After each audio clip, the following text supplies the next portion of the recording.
Pepper, hello. Hopefully you can hear me okay. Starborn Nights, yes, it is not my usual stream time. I do love story time. I may just put my phone on the side and listen to a bedtime tale. Peter, that would be perfect. That would make me so happy. Also, hello, Peter. Hello, Woof. How are you, my friends? I probably am just gonna yimmer yammer for a minute here, give people a little bit of a chance to show up. I feel like my camera is like not color correcting, so that's great. But I'm gonna give people a little bit of a chance to show up before we start reading, because once we get going, we're gonna go, because this is gonna take, I think, I don't even know if in a reasonable amount of time I can get through part one. So we're gonna try. This is what we're doing today. Ooh, I just gave myself a paper cut, I think, with my book cover. Sure. This is what we're doing tonight. This is Dreamers Do Lie. This is my epic high fantasy retelling of Dante's Inferno. This lovely cover was made by Molly Phipps of We've Got You Covered. Absolutely gorgeous, absolutely beautiful. Savvy the Kitten, hello! How are you? It corrected. Yeah, sometimes if I lean too close, it gets really pink, and then if I lean back, I look normal again. Ghost Pepper, hello! How are you, friends? Yeah, so we're gonna be reading hopefully all of part one tonight, which I think is like 134 pages. No. Yeah. Yes. 140 pages. This much of the book. So we'll see. We'll see how long my voice holds out. Yeah. This is a book that I wrote. That's me, Megan Cutler on the cover. This is my book. I wrote this. I published it. You can buy it on Amazon. And tonight, I'm gonna read it. Hey, Sans Creativity, how are you? So yeah, this stream was unlocked by the Chair-a-thon that Ghost and I did the past 2 months. I'm gonna keep getting pink sometimes, apparently. Megan Butler, lol. I am gonna read all of it, but probably not tonight, because I actually think it will take, first of all, like 8 hours, and second of all, I don't think my voice will hold out. So a couple months ago, Ghost and I raised some money for new chairs, new office chairs, because our chairs are not great. So that was the Chair-a-thon. It was to raise money for chairs, and you guys donated over $700 between our Twitch income and donations to Ghost's tip jar for that. I am planning to do an audiobook. The first series that's going to get an audiobook is going to be Mystical Island. I already have narrators on the line for that. I just need to get them a schedule. I need to sit down with them and get it worked out when that's going to happen. And then Dreamers Do Lie will probably be next on the list after that. It wasn't for, well, I guess it was charity. Lol. Charity. Our chairs are real bad, you guys. I said this a couple times. Said this a couple times when we were doing the money raising for the chair, but Ghosts is held together by duct tape. And there's a cushion behind me right now, a special back cushion that I bought to make this chair remotely comfortable. If I don't get to voice Kaylee Riot, I mean, I haven't even thought of the audiobook for this yet, because I have to do the audiobook for the first series first. I believe this was the one, I don't know if Victoria's here, but I believe this was the series that was Victoria's favorite as well. These were the ones that she had me sign, and that she was most excited to have me sign when we met them over the summer. So I am just kind of giving people a chance to trickle in here a few minutes. I'll give it another like 5 or so minutes before we get started. And then once I start reading, we're going to have to move through it. The first series first and the second series second. Exactly. This was the second series that I fully published. Not the second series that I started publishing. That was Eternity's Empire, but the second series that was fully finished. There's only 2 books in this series. Do I have tea? I don't, but I do have water. So I will be drinking water. I can make tea later if I need it. if I need something warm and soothing. So I should probably say, when I'm reading, I'm going to be reading from this book. First of all, I'm going to be reading from the physical book instead of from the manuscript on my computer. So that should help my eyes a bit. While I am reading a scene, that's going to be near enough water. Probably not. We will probably have to take a break midway through. While I'm reading, I probably won't look at chat as much until scene breaks. So what I'm going to do is I'm going to start a scene, I'll read through that full scene, I'll probably drink a little water while I'm doing that because my throat will dry out otherwise. And then in between scenes, I will catch up on chat, and that is when I will do redeemed hydrates. So if you guys don't see me hydrating right away, it's just because if I stop every time there's a pop-up on the screen, we will never get through this book. We will be here for 10 hours, and this is not the 12-hour stream. Just gonna try to get it to go the right color again. Nope. So, don't be too upset if I don't look up at the hydrates right away. I will get them in between scene breaks. We will count them all. We will do a little bit of hydrate. We'll do a little bit of chat. But I am gonna try to move through the book relatively quickly because, like I said, I think it's gonna take a full 3 hours to read the whole first part. If we don't get through the first part today, then we'll just make this more than 3 streams probably, but I'm gonna try to get through part 1. There's 3 parts in the book, like it's divided into part 1, part 2, part 3. So it would be nice if we could do it in 3 streams, but we'll see how it goes. Also, disclaimer, I do sometimes trip over my words when I'm reading out loud. I think it's just in part because I get nervous even when there's no one to hear me, but also I do a lot of working with words throughout just in general. So I think sometimes words don't exactly like me. So I'm just realizing that when I look at the screen, you can see, like, the lights of the screens in my eyes, which is weird. Anyway, words don't always like me, so I apologize if I have to repeat a few sentences, or if I read some things wrong, or if I forget how to pronounce the names that I came up with for this book. My brain will read ahead and trip up. Exactly.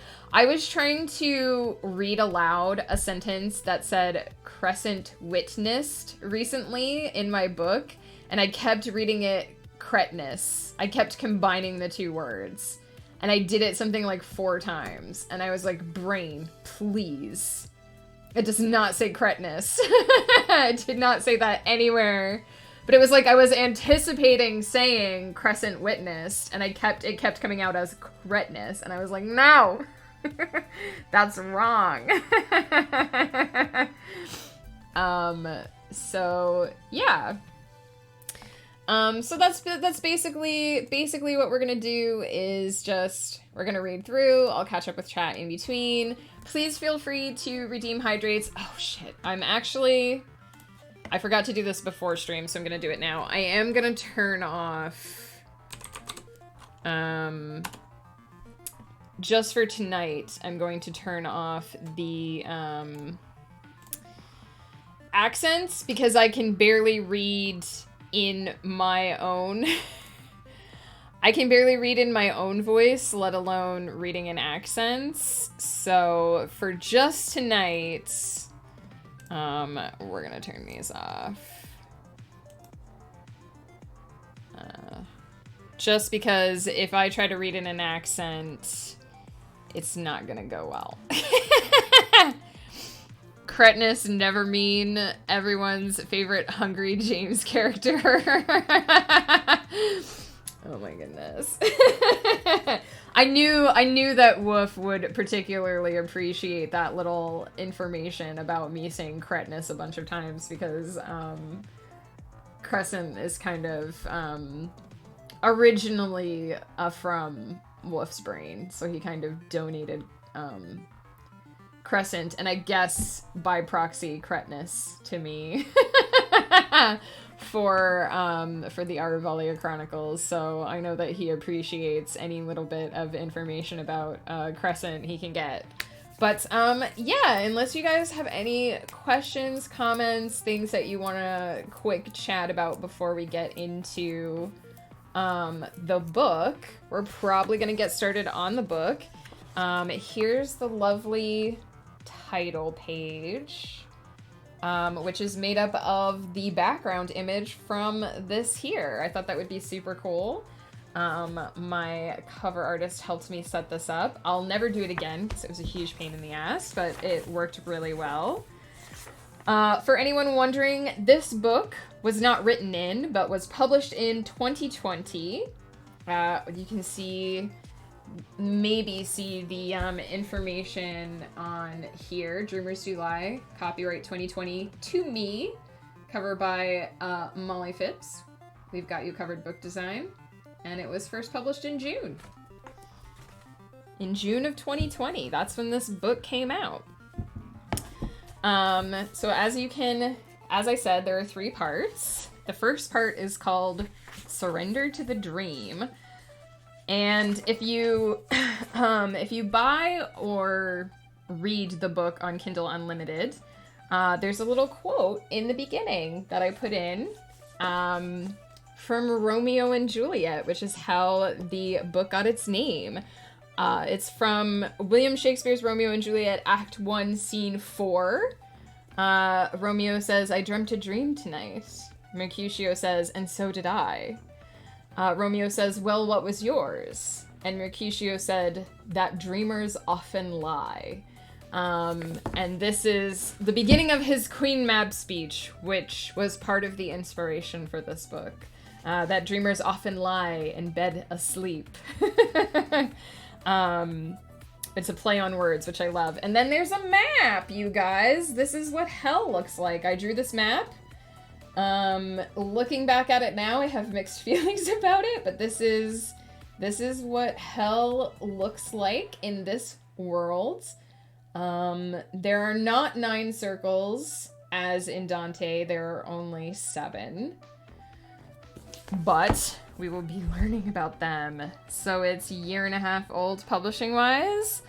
Well, it was published in June. So yeah, about a year and a half. I wrote it quite a bit before I published it. It was a work in progress. It probably took me about 10 years to write. So to me, it's much older than that. It's over a decade old, but it has only been available for about a year and a half. And if you guys are interested in learning more about this or my other books, just use the books command. It will take you to my Amazon page, or you can go to above me there where it says megancutler.net. You can pop over there to my website. You can read previews of some of my books, learn a little bit about my projects. And you can sign up for my newsletter. If you sign up for my newsletter, you get 2 free novellas. One is a 10,000 word sci-fi story called The Paradox Syndrome, and one is a 25,000 word fantasy novella called The Oracle's Tale, which is named in the tradition of the Canterbury Tales. Not so much necessarily written in the style of the Canterbury Tales, but named in the tradition. So you get those for free. You can download digital copies of them and read them. And you can also, like I said, you can read preview chapters of several of my books on my website. So yeah, check that out. It doesn't look anything like my ex. Peter. So back when I wrote these, I decided to write a poem for the beginning, for the intro of each part. This is something that I've never done again for any of my other works because Dauberin and Cretinus, I just noticed that. The words under sentences always migrate into it as I read. Yes, sans. Oh my god, I do that too. I'm so glad I'm not the only one. Like, I'm not dyslexic for sure, but somehow, like, the sentence underneath, like, penetrates and invades my head. It's crazy. So anyway, back when I wrote this, I've never done this again. I probably never will, because I have, again, kind of mixed feelings about it. But I wrote poems to introduce each part of the book. So there's a little poem that I'm going to read. Please don't judge it. It's not that great.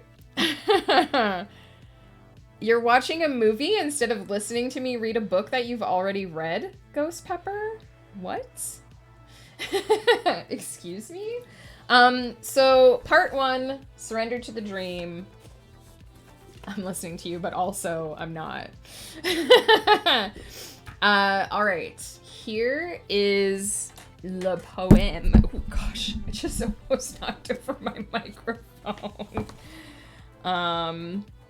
What is this movie you guys are talking about? Poem. Hang on. Let me actually just move my microphone closer.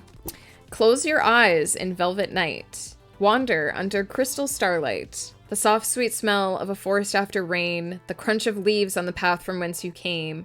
In the distance, the sound of falling water. A gift from night's only daughter. But through the mist, can things be as they seem? It doesn't matter. You surrender to the dream. Eyes fly open in sudden fright. Barren land stretches away out of sight. The smell of death is all around. Pain and sorrow the only sounds. The hazy dark is closing in to punish you for your only sin of giving in to the vanished golden gleam when you surrendered to the dream. And if you have the physical version of the book, there's little demon wings at the beginning of each chapter. So pretty. The concept is like one of those obnoxious YouTube streamers got himself in trouble doing some stupid crap and is trying to make a comeback, so he decides to do a live stream by himself in a supposed haunted house. It's called Deadstream. It's a horror comedy about an obnoxious live streamer doing an overnight in a haunted house. Oh, okay. Okay. You'll have to tell me if you think I could handle it, Ghost Pepper, because you know me and my inability to handle most. So I was gonna try and hold this up so you guys could see it while I was reading from it, but I don't know how much that'll work because it's too much. So please enjoy my lovely face. I've never actually fully read this from the print, so I don't know how long each chapter is. That's going to be very interesting. This is going to be an interesting experience for all of us.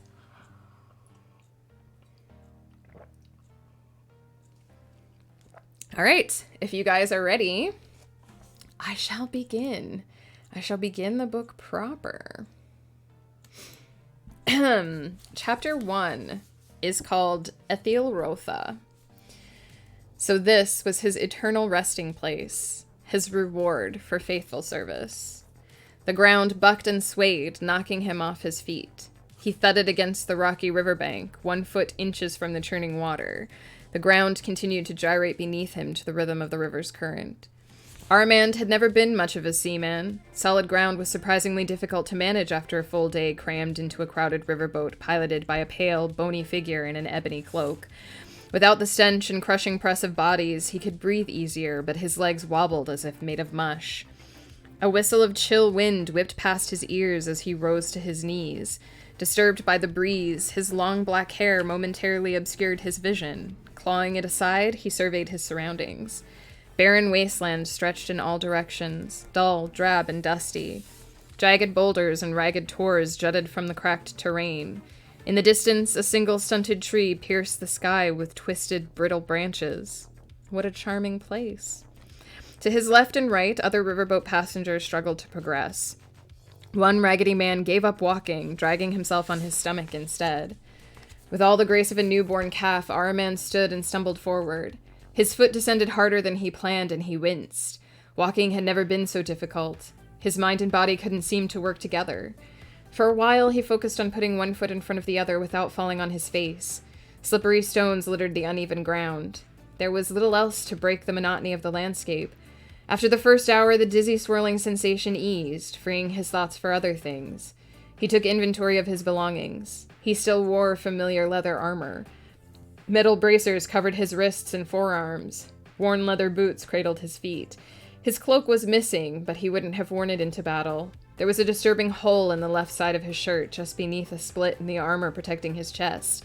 His sword hung from the sheath strapped to his belt. Could he still consider it reliable? As he crested a steep rise, a series of distant, dilapidated structures caught his eye, like bleached bones rising from the wastes. A camp? But if those were tents, how did they withstand the robust winds? As if summoned by his thoughts, a glacial gust tore through his hair. Araman shivered, sorely missing his cloak. The sun had long since disappeared, but a spark of light nestled in the center of the precarious structures. Would the camp's inhabitants allow him to huddle near their fire until the sun returned to the dense... See, I'm doing it already. Would the camp's inhabitants allow him to huddle near their fire until the sun returned to the dense, cloud-choked sky? The wind howled again, and Araman turned his aching feet toward the hope of warmth. It was hard to measure time without the moon and stars. It may have taken an hour to reach the outskirts of the camp. It may have taken 4. He stumbled through a shallow canyon littered with loose rocks and struggled up a steep rise on the far side.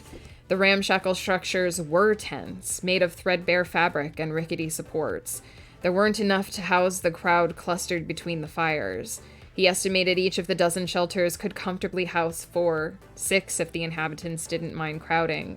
Yet he counted more than 100 adults and several dozen children. Angry eyes narrowed as Araman approached. Suspicion tracked his steps as he inched toward the large fire in the center of the crowd.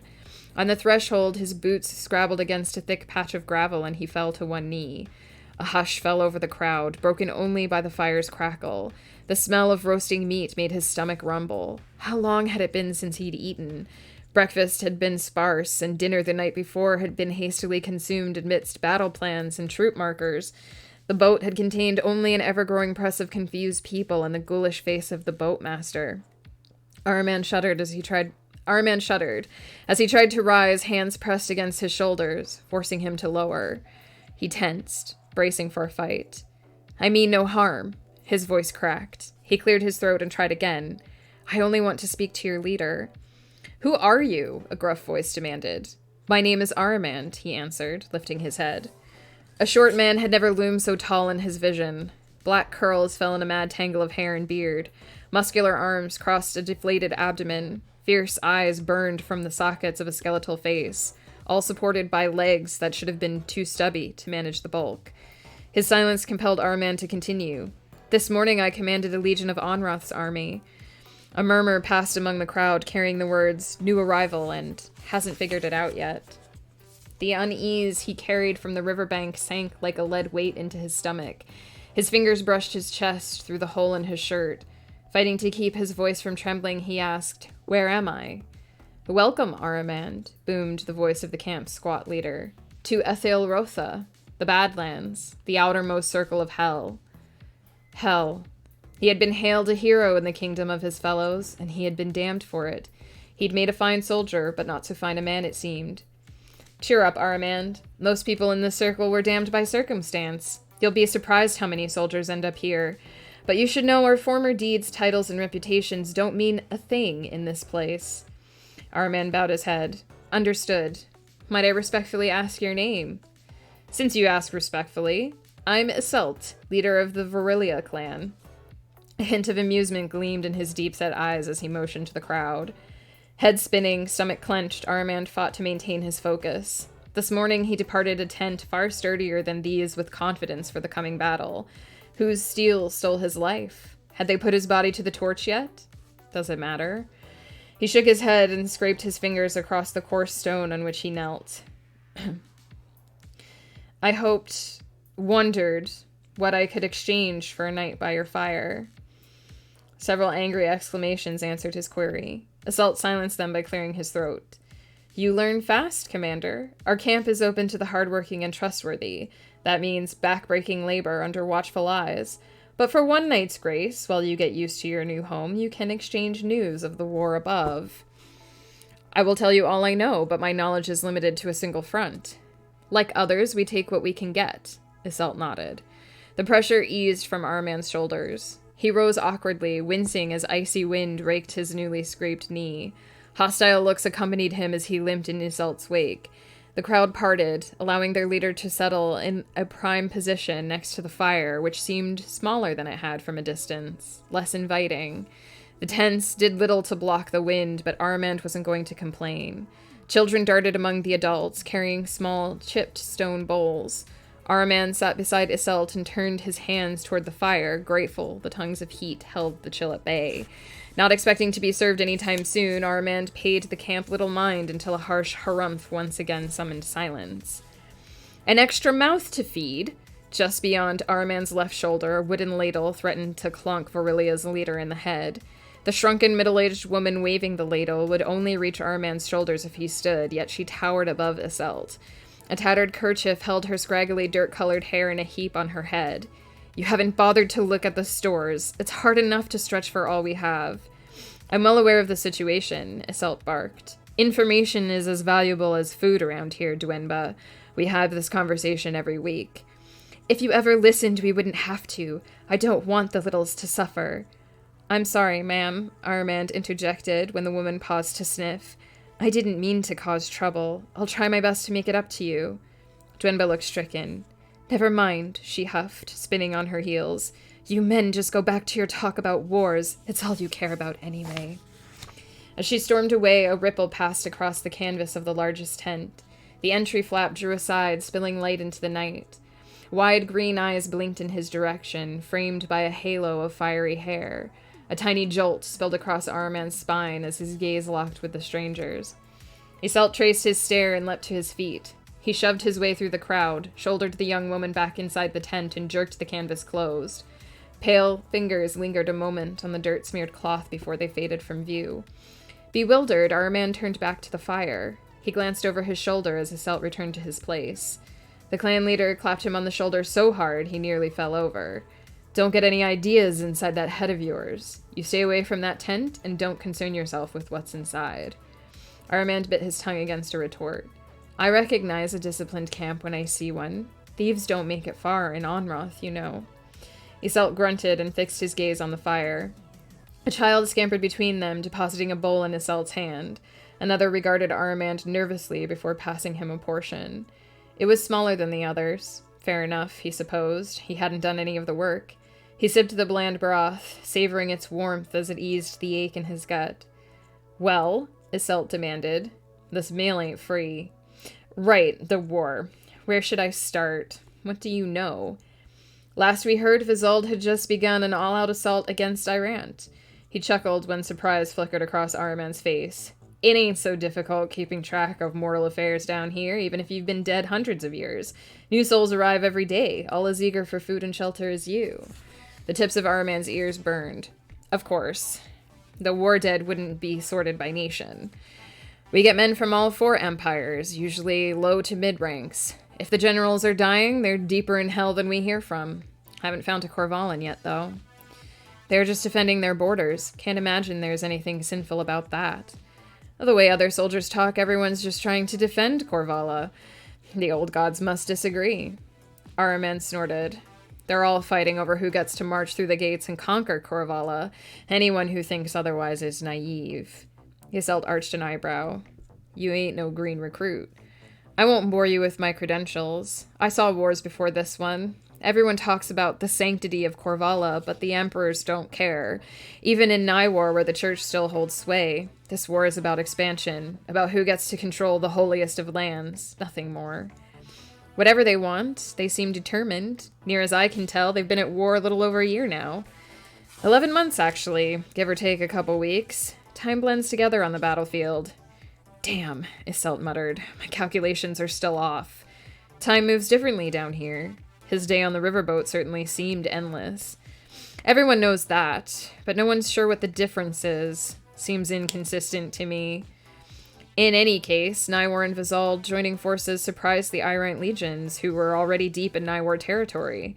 The half-barbarian warriors of Vizold were well known for their wartime tenacity. The other empires had taken to hiring their clans as reinforcements, though he doubted money had been involved this time. Why Irant thought Nywar would stand aside and let Vizold do their fighting is beyond me. This war is well past the hiring of mercenaries to pad the ranks, and Nywar's army was hardly worthy of scorn. Enough paladins filled their ranks to make their battlefield magic difficult to counter. Besides, they were zealots, all of them. They considered every battle a holy war. That front has turned into a disaster for Irant, and they've sounded the retreat. But the withdrawal has been slow. If Isolde hadn't split their ranks to focus on us, they may have been out of luck.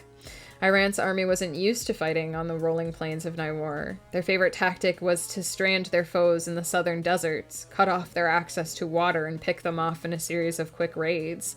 Armand happened to know that Onras's emperor had hoped to take Korvala uncontested while the other three empires were busy dealing with each other, but the Niwar-Isolde alliance shattered his dreams.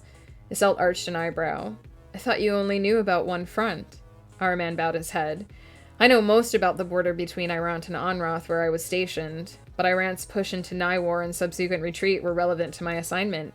Our generals thought it would be a marvelous idea to push into Irant while their main force was busy and assassinate their leaders. A bold move, Isolde seemed impressed. How did it go? Squanchy, hello! Evidently not well, at least not for me. Araman tried to recall what happened after he and his men broke camp. A haze clung to his mind, refusing to part. He must have given the order to ride, but had he sounded the attack, or had they been ambushed? How close was he to his target when an enemy blade struck true? Was it worth the effort to recall? He shook his head. Irant has that choke point on its northern border. The only way in is by sea, if you don't want to violate Korvalla's borders. I can only assume we failed to identify the best landing point.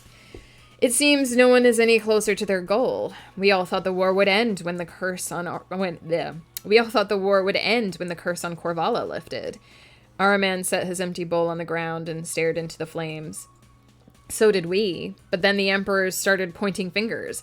It's only a matter of time before someone drops the pretense and closes on their true target. Even if Korvala can pull their army out of disarray, I don't see how they can win the war without allies. Politics, Isolde spat. I never had the stomach for it. Nor I, Araman agreed. He hadn't believed politics mattered so long as he performed his duties. Perhaps the master's intentions mattered as much as the soldiers. He'd have plenty of time to ponder that, no doubt. The children returned to gather the dirty dishes. Armand eased to his feet, regretfully abandoning the fire to relieve the tiny straggler of his burden. Laughter followed him to the cooking fires. He ignored it. Isolde had already revealed the way to gain further grace, and he had contributed no effort to the making of the meal. The camp women didn't protest. While they hated sharing their meal, they were pleased to share their work. Araman scrubbed dishes until the skin of his fingers shriveled. Then he shifted heavy crates until Dwenba was satisfied. When the work was done, a stranger led him to a tent. 10 occupants squeezed into the space he thought would suit 6 in a pinch. Those who shared his assignment had already settled, leaving him with the draftiest location near the front flap. Still better than nothing. Exhaustion crashed over him as he lowered himself to the ground. A thin smattering of hay and a blanket covered the floor. It wasn't much different from the bedroll on the hard-packed ground of the forest in his homeland. He'd slept in worse conditions. Armand huddled close to the warmth of the tent's other occupants. Sleep claimed him the moment he closed his eyes, leaving him no time to wonder if the dead could dream. And that's chapter 1! We did it! Chapter 1. Squanchy, hello, how are you? Hopefully that was a bit exciting. It's interesting reading back over something I wrote several years ago because I can already see ways I could have made this better. Squanchy, what are you up to? We are reading Dreamers Do Lie.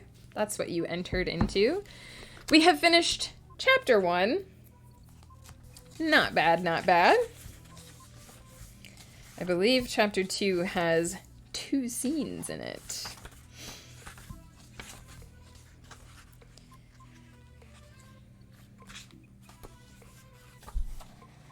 It's interesting to read. Like I said, I've not read the whole book from a physical copy of a book before, so it's pretty interesting. It's a great hook. I'm curious and have questions. I'm glad you're enjoying it. You can always ask your questions. I don't know how many I can answer without spoilers. It occurs to me that I should read the description on the back of the book because I never did. So now that you've heard the first chapter, this is the description of the book. Aramand has just arrived in the outermost circle of hell. A soldier of the Eastern armies, he was damned for following orders. Now he competes with the rest of Hell's denizens for the resources to ease starvation, dehydration, and exposure. He quickly realizes there is safety in numbers and secures himself a position with a clan called Virilia. Every damned clan covets something, but Virilia may possess Hell's most extraordinary secret. Kaylee is a soul too pure for Hell. Though she can't recall her life, she insists she damned herself somehow. Armand not only disagrees, he spurs a mad expedition to set her soul free. Mad because Hell's only exit lies in its inner circles. To reach it, the clan will have to sail a burning river, avoid an army of demons, and cross an impassable wall. Worse, a demon stalks their every step. He calls himself Moril, and he was sent by the King of Hell himself. I think that was my downfall. I'd start all over reading it. Like when writing something. I have a strict no editing until the end of a draft policy. And I also have a somewhat strict, if I can't significantly change this book without completely rewriting it, it has to be considered finished so I can move on to the next project policy. It's a long title, but it works. Because I used to do that. I used to spin my wheels on the same project over and over, and finally I was like, all right, if I ever want to write more than one book, and more than one series, I need to accept that it was the best I could do when I wrote it. I think it's still good. It's still good. Like, don't get me wrong. I just can see how I would do it differently now. Coffee Quills! Hello!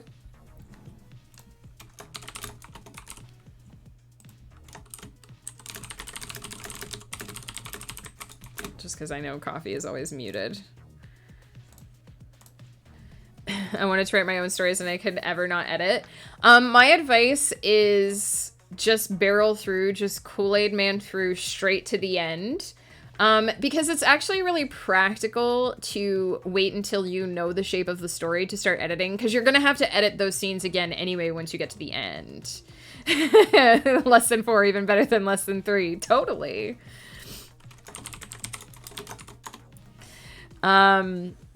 So yeah, like, it's hard. It's really hard to turn off the inner editor, and just let it, but I just let there be inconsistencies. I just let it be, I just let it be bad. I contradict myself. I've changed character descriptions mid first draft. It's okay, because you're going to fix it later. The biggest fault was not knowing where the stories are going. Ah, so you were a pantser.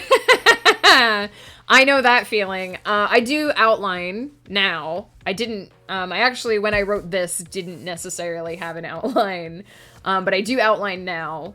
I still let the story go off in whatever direction it's going to go in when I'm actually writing it, but it does help to have some kind of plan. No editing before consuming less, no editing before consuming no less than 2 drinks. Cheers, Squanchy.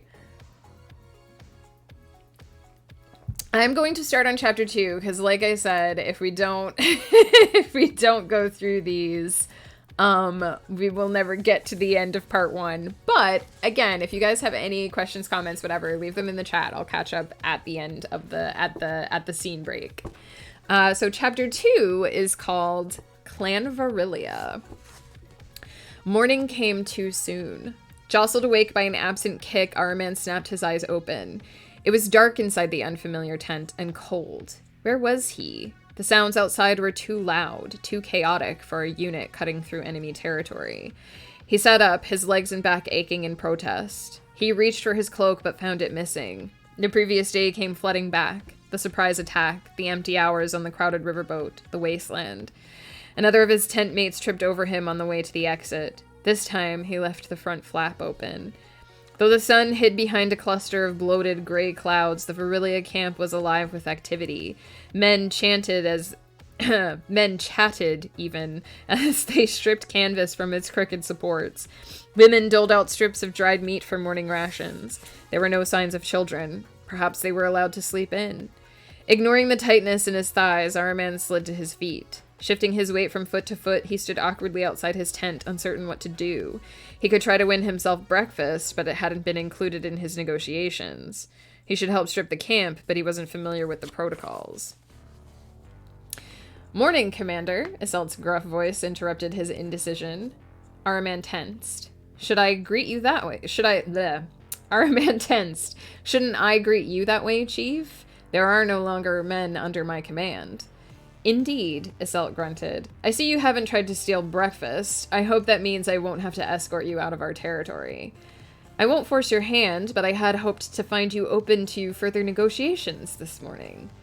"You've got away with words, Commander. Most people are down on their knees by now." "You don't seem the type to be swayed by fancy words and empty promises, though he'd take to his knees if it would help. I know my efforts last night hardly make up for your hospitality." "That was clever," Iselt admitted, running his fingers through his scraggly beard. "I'm willing to work hard. I don't care what I'm willing to work hard. I don't care what tasks. I'm smart enough to realize I have a better chance with your clan than on my own." "You heard Dwenba. Our stores are dwindling. The more we accept into our ranks, the harder it gets to provide for them." Armand bowed his head. "I won't fight if you tell me to go, but I would like a chance to repay your hospitality, even if it won't earn me a place in your camp." "You're either humble for a military commander or a sly negotiator." "Fine." Iselt placed his hands on his hips. "You seem worthy of a chance.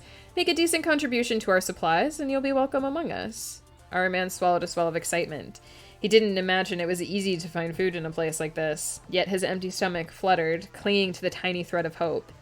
"Chin up, lad. I've got a gift to start you off." Iselt gave him a hearty clap on the shoulder, then extended his other arm. Blinking, Araman took the water skin from the clan leader's hand. He sniffed it suspiciously, but smelled only leather. He was thirsty enough not to question where the liquid came from. Tilting his head back, he took a gulp. The color drained from his vision. All light suddenly bled out of the world. He had never been happy, could never be happy again. All the work he had done, his dreams and aspirations meant nothing. He died before he could make anything of himself and left no legacy to succeed him. 3 hard thumps brought him back to reality. Iselt smacked his back once more for good measure. Gasping, Araman tugged the neck of his shirt away from his body. He leaned forward, coughed, and realized he had fallen to his knees. There, lad," Iselt's gruff voice sounded surprisingly gentle. "It happens to everyone the first time." The first time? What did I just drink? Water from... sorry, I almost said the river's name wrong. From Acheron, the river of woe. Straightening, the stocky clan leader retrieved the water skin from his belt and took a swig. A moment later, he sighed. "It's the only source of safe drinking water in this ring." Invisible weight hunched Araman's shoulders. What was the point of hunting when it would never be enough? Shouldn't he press his cheeks to the cool stone and await the inevitable? He cut his knee... His cut knee ground against the edge of a rock as he lowered. The pain sliced through the haze in his brain. What am I doing? Gritting his teeth, Araman pushed to his feet and dusted himself off. He thought it was the sticks that cut through hell. It does, but no one dares drink from the river of hate. Not if they want to maintain some semblance of civilization. So each of hell's rivers carries a different power? Of course, it wouldn't be miserable enough if anything behaved the way you expected. Those that drink from the sticks go mad. They try to destroy everything in their path or kill anyone they meet. Some desperate, lonely souls will take the risk, but the clans won't touch water from the sticks. It would undo us. Doesn't hell have 5 rivers? Aye, but only 3 touch Ethel-Rotha. Styx, Acheron, and the Phlegethon. Acheron marks the outermost border of hell. The closer to it you land, the less damned your soul. It's only accessible from this ring. The devil only knows how they find water in the deeper rings. Armand regarded his companion curiously. How did Iselt know so much about hell's layout? From the way he talked, he must have been dead a long time. What happens if you don't drink at all, or eat for that matter? It's unpleasant. I keep almost calling my characters other names. It's unpleasant, Iselt shrugged. There are ways for the dead to die, make no mistake, but thirst and hunger ain't among 'em. It's either the endless ache of emptiness or bitterness of eternal despair. Fine choice, Armand muttered. He drew a deep breath. Point me in the proper direction, and I'll do my best. Iselt led him through uneven rows of tents to the camp's outskirts. It was actually much larger than it had seemed the night before. Some of the smaller structures had been obscured by night's long shadows. They skipped the breakfast line, much to Araman's chagrin. It seemed he would have to earn his meals from now on. Beyond the dilapidated structures, a small cluster of men sharpened the ends of twisted sticks along with a mismatched array of swords and daggers. "Camuli," Iselt barked as they waded into the group. "Ya?" A large, rugged man set his sharpened stick aside. His face sported several scars that may have come from a wildcat's claws. He was bald, aside from a single shoulder-length braid dotted with worn, discolored beads. The dusky shade of his skin made it difficult to identify which region he may have hailed from. "Aramand here wants to earn his keep. Show him how it's done, and keep a close eye on him. Good hunting." With that, the clan leader departed, leaving Aramand the center of the hunting party's focus. Grumbling to himself, Camuli turned his head and spat. He wiped his lips against his bare arm as he regarded his newest recruit. "Seems ye already got a sword." He nodded to the blade sheathed at Aramand's side. Aramand drew the blade slowly, tilting the edges so both men could observe it. "Still seems sharp," he agreed. "It should serve." "Good," Camuli grunted, retrieving a bundle of sharpened sticks. "Make sure you keep up." He said nothing more, not bothering to introduce Aramand to the rest of the hunting party. Only a few took it upon themselves to make his acquaintance as they started out, including a strangely cheerful man by the name of Sullard. He was midnight compared to Camuli's dusk, clearly hailing from Irant in the south. He stood a full head higher than the rest of the group, which would make him easy to pick out among most crowds. Sullard had several helpful hints that Aramand took note of. Everyone else was more concerned with the hunt than Aramand's success. After hours of stumbling through biting winds the night before, Aramand was unprepared for the day's swelter. Though the sun never peeked from behind the clouds, heat beat down on his face and neck. Sweat soaked his clothing, but he dared not remove his armor for fear he'd never recover it. He didn't know what they hunted, but he assumed protection would prove useful. Of all the hunters, Camuli had the keenest eyes. It was him who drew attention to several rough indentations in the hard-packed sand that looked to Aramand's eyes like places where small rocks had been lifted away. These were evidently tracks, carved by the thick nails of their prey. They led into a deep canyon littered with fallen rocks and boulders, some twice the height of a man. The precarious nature of some of their perches warned the hunting party might not survive if anything triggered a rock slide during their passing. It was midday before Camuli ordered the group to surround an oblong boulder resting in the remains of a recent rock slide at the base of a rugged tor. Aramand drew his sword and tried to imitate the other hunter's crouch. He expected a wretched beast bearing claws like those that marked Camuli's face to leap at them the moment their leader slid the boulder aside. Anything that survived in this wasteland must be terrifying. But while the creature huddling behind the boulder proved anything That's not what it says. But while the creature huddling behind the boulder proved unlike anything Aramand had ever seen, it was definitely a scavenger, as everything in hell seemed to be. It wobbled on the ungainly legs of a baby deer, but its ears were floppy and half again as long as its head. Thick patches of coarse fur clung unevenly to its skin, and a pair of budding antlers protruded from its brow. What he took to be an awkward abomination soon proved swift and graceful. Though the hunters launched several spears in the creature's direction, only one bit flesh. It grazed the creature's hindquarters, drawing blood, but didn't lodge deep enough to do real harm. As the creature swept toward the edge of the circle, the hunters used their weapons to drive it back and keep it cornered. Someone lunged with a second spear, but a powerful kick from the creature's hind legs snapped the spear in two before it penetrated. Camuli's voice rose above the din with harsh encouragement, proclaiming it the largest beast he'd seen in years. The party shared a hungry desperation. A bounty like this would fill their bellies for days. No doubt the shaggy fur would make a fine blanket and its hide a sturdy new tent or several pairs of shoes. But the creature was as desperate to live as they were to claim it, and no one seemed willing to close within range of its sharp hooves. Aramand gritted his teeth, recalling Iselt's ultimatum. He was unlikely to receive a second chance if he returned empty-handed. As the creature pranced toward the boulder, seeking an escape route, Aramand took advantage of his position to slash at its hind legs. He struck a glancing blow, and the creature skidded down the slope with a high-pitched screech. It recovered faster than he anticipated, leaping straight at his chest. He dove, trying to keep away from its clawed hooves, but the beast was nimble. It kicked as hard as a horse. The air fled Aramand's lungs as the blow flung him back toward the circle of hunters. The rabbit deer leapt again for the slope. This time the hunting party's spears bounced harmlessly off the rocks. Amid frustrated curses, Camuli drove his men into action, but the rocks were too loose to support their frantic attempts to scale the incline.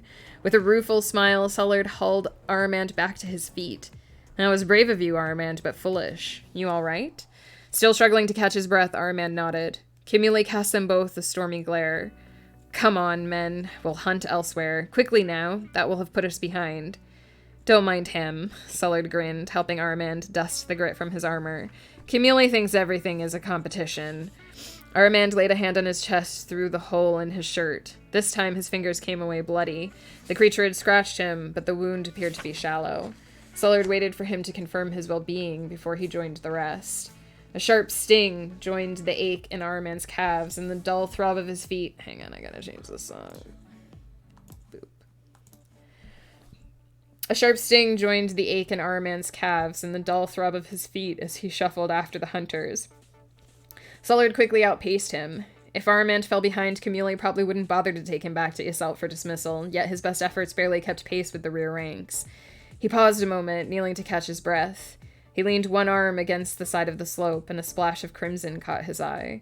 Heart racing, Armand leapt to his feet. In the distance, Camuli uncovered a new hole. His hunters formed two rings around their quarry, a smaller creature, unable to leap over their heads. Armand glanced again at the bloody streak. He had one chance to prove himself. As he scrambled up the slope, ignoring the pain in his legs and chest, Armand tried to disturb as few rocks as possible. He needn't have worried. The wounded beast lay huddled between two large rocks. It barely lifted its head to note his approach. A large gash marked the underside of its chest. Armand's breath caught in his throat. His blade must have clipped it when he dodged. He hated to kill a defenseless creature, but necessity compelled him. Besides, it would be cruel to let the thing bleed to death. With one swift slice, he slit its throat. Then came the difficult task of dragging the carcass down the hill without damaging it. In the end, he swung the body across his shoulders. Blood soaked his clothing by the time he reached the base of the slope where a group of stunned hunters waited. Perhaps one of them had noticed the bloody trail. For a moment, they stared in disbelief, then they swarmed him. Strong arms relieved him of his burden. Camuli ordered the carcass bound to a pole made of spears to ease the rest of the journey. Meanwhile, Armand endured several backslaps and handshakes that only aggravated the pain in his chest. As the light faded, the clan's hunting parties converged. Aside from Armand's lucky kill, their successes amounted to a small bundle of squirrel-sized creatures.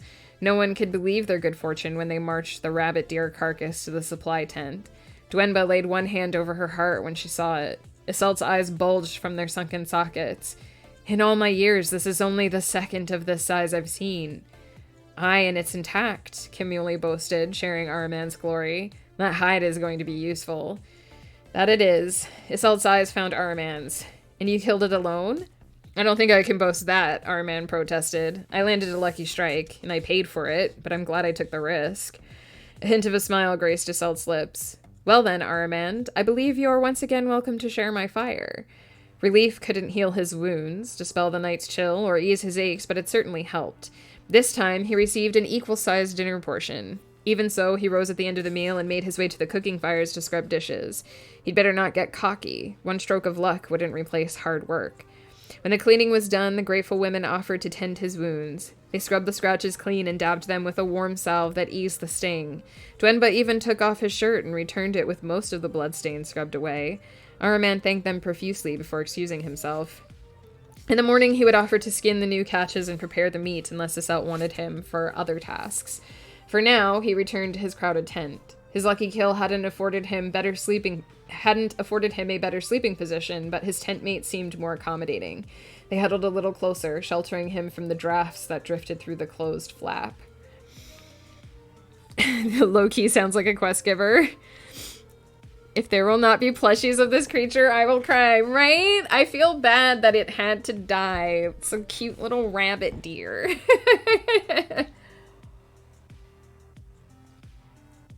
I'm gonna keep going because it's already 8:30 and we're not even 2 chapters in. He missed the sun, the glittering blue sky, and the forest after rain. Each of Hell's days was much the same. The sun rose but remained hidden by the clouds. Clan Virilia broke camp at dawn and trudged through the heat of the day across the monotonous blasted landscape. They saw few signs of life and gave other clans wide berth. As the night winds began to howl, Iseult called a halt. The clan hastily reassembled their shelters, sat beside their meager fires, and devoured a humble meal before shuffling back to bed. A week of traversing the uneven, unyielding rock left Araman's once comfortable leather boots battered and frayed. His blisters weren't worth counting. The camp women gave him ointment to dull the pain, but it didn't prevent new sores from forming. The icy winds, coupled with sleeping on the ground, left him drained. Working through the unrelenting heat generated a constant haze that clung to his brain. The clan's meager meals and water rations did little to stave off his constant hunger and thirst, not to mention the terrible sorrow that accompanied eating and drinking. Adding other food to the water seemed to dull its magical properties, but there was no way to erase its devastating effects. He had been so miserable his first night in camp, he failed to notice the sorrow that accompanied his meal. Now hell had seeped beneath his skin. It sat in his joints and poisoned his muscles. A soldier grew used to certain hardships, but his body had never seemed so fragile. It didn't help that Iselt spent the entire week hovering over his shoulder. Arman feared one small mistake, one misstep or misspoken word, and he'd be cast aside. So he noticed the distinct absence of the clan leader as he stripped the fraying canvas from his shared tent the next morning. He paused after lugging the packed bundle to the proper cart, but a quick glance revealed nothing that would have stolen Iselt's attention. Had he finally won the man's trust? Cautiously optimistic, Araman joined the queue to receive the strip of meat that served as breakfast. He savored the salty jerky as he perched beside the rickety caravan, ready to help lift the unloaded crates and secure them in place. They were nearly... Is that what it says? Yes. Sorry, my brain did a 404. They were nearly finished packing by the time he spotted their leader. He almost didn't notice Iselt's scraggly mane as it cut through the crowd, too captivated by his companion. He hadn't seen those bright eyes and that fiery hair since his first night in hell. Iselt cradled the woman's pale hand in his as he escorted her to the largest of the clan's wagons, in which the children usually rode. Armand couldn't tear his gaze away until the woman disappeared behind the cart's cloth cover. She moved with a regal grace. Something about her posture and the serenity of her expression suggested she hadn't been in hell for long. If she wasn't newly dead, she had certainly weathered hell's rigors well. Then again, he had never seen her outside Iselt's tent. She didn't help cook, clean, or pack. Who was she? Why did Iselt grant her such clemency? Are those knots secure? When Araman failed to answer Camulia's query, he received an elbow in the ribs. You lost your head? What? No, I mean, yes, the knots are secure. Need me for anything else? Camulia snorted, but a hint of a grin split his rugged features. Just get your head out of the old world and back into the underworld. It'd be nice to catch something along the way. Araman stole another glance in the direction of the covered wagon before he took up his escort position. Without pack animals, it was up to the men to haul their makeshift carts from one camp to another. He'd been on dragging duty the past 2 days and was relieved to receive a lookout assignment instead. Throughout the march, Araman found his eyes drawn back to the covered wagon. If he managed to stand at the proper angle, he could sometimes catch a glimpse of the fire-haired woman sitting in a circle of laughing children. But he didn't dare look for long. His attention was meant to be elsewhere. Not that there was much game to hunt. He bit his tongue and listened to the other hunters complain. He didn't dare add his voice to the chorus for fear Iselt's absence was some clever test. Where are we going anyway? He asked during a lull in the conversation. Sullard sighed and wiped the sweat from his brow with one arm. The locals call it Blault. Armand wondered who had chosen the name. Everything in hell sounded ugly. It's a kind of port town on the River Styx. So it's a town? His companion laughed. Closest thing the Badlands has to one, I guess. Sullard shrugged. It runs all along the river in this ring. They call the West Bank ports Blaults and the East Bank ports Scan. So people know where you've come from. Of course, Aramand murmured. All you need to know is you can trade there, Camuli interrupted. The burly hunter tended to hover near Sullard. Aramand had observed them on occasion exchanging conversation via knowing glances when they thought no one was paying attention. If something has made its way to hell, you can buy it in a port market. Aramand wondered how objects made their way to the damned realm. They encountered plenty of things a man couldn't carry or wear when he died, but before he could ask, Camuli spotted a pair of tracks. The trail ran cold not far from the caravan, and Camuli went back to complaining while Sullard tried in vain to soothe his temper.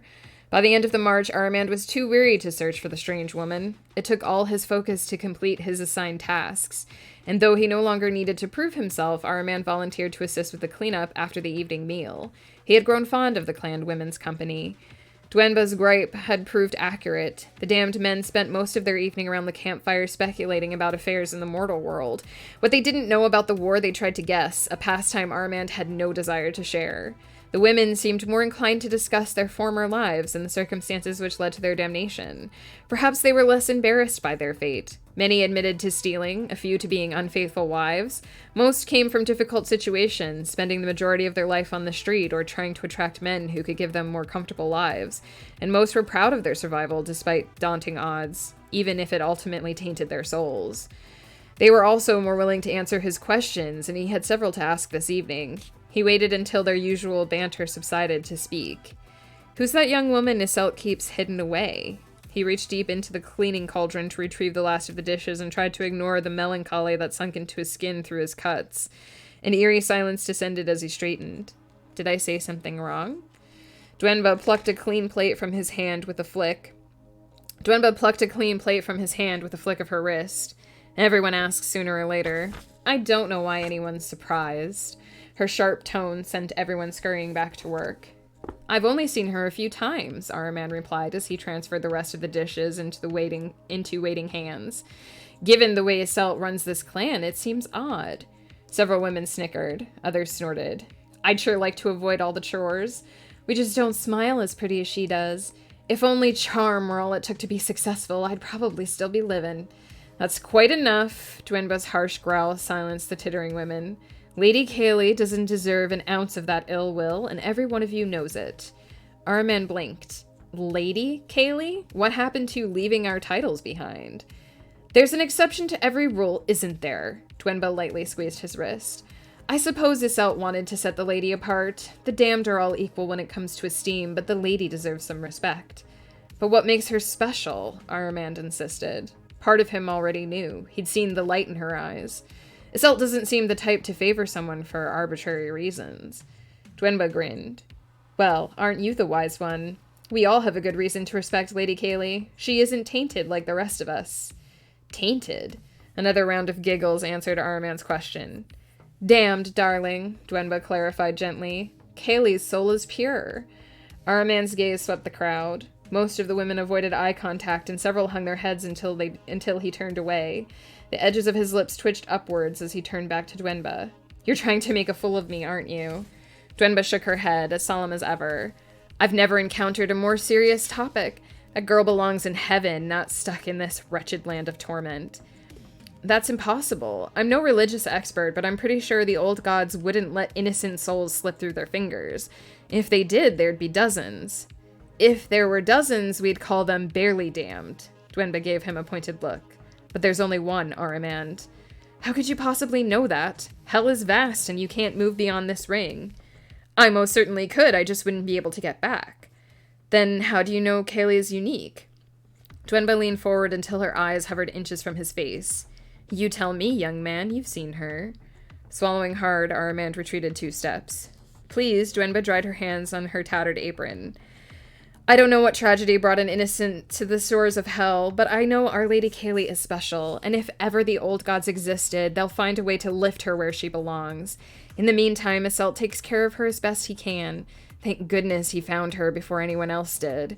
Suddenly, Iselt's threats made sense. He didn't want Aramand slipping into his tent to corrupt his innocent charge. Granting her a title made sense, too. She looked like nobility. It would certainly explain her regal manner and fine clothes, but it wouldn't account for the strange quality that seemed to emanate from her. If it wasn't innocence, what could it be? The conversation moved on, but Aramand's thoughts did not. When he retreated to his tent with moisture-shriveled fingers, Kaylee's image remained vivid in his mind. Who was she, and what strange event sent her to hell? For once, he didn't notice the howl of the wind or the icy draft drifting beneath the tent flap. Lady Kaylee's face filled the space behind his eyes as he drifted to sleep. And that's the end of chapter 2. Business idea, get Ghost to read in Lumpy Space Princess voice for audiobook. I think half the people would love that and half the people would hate it.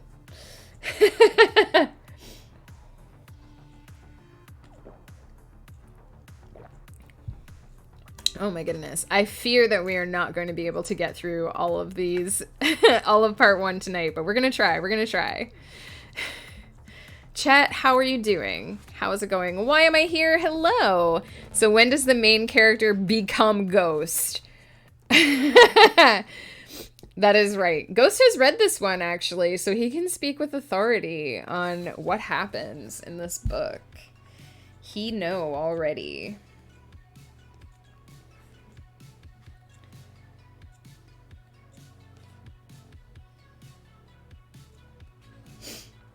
All right.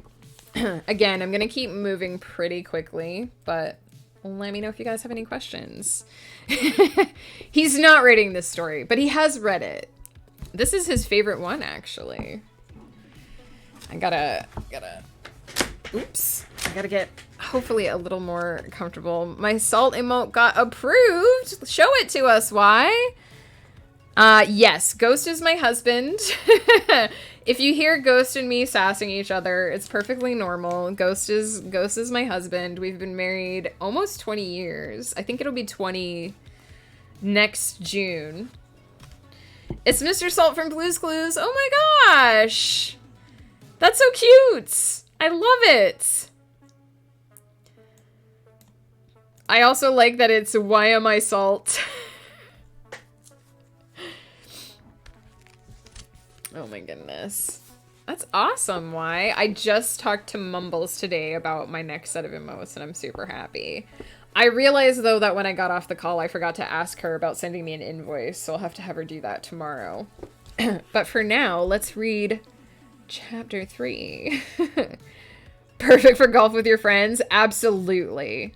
Absolutely. You need lots of salt for that game. Lots of salt and lots of rum. Chapter 3 is called Port Blault. Such lovely names things in hell have. Port Blault may have been larger than the clan's camp, but it was no sturdier.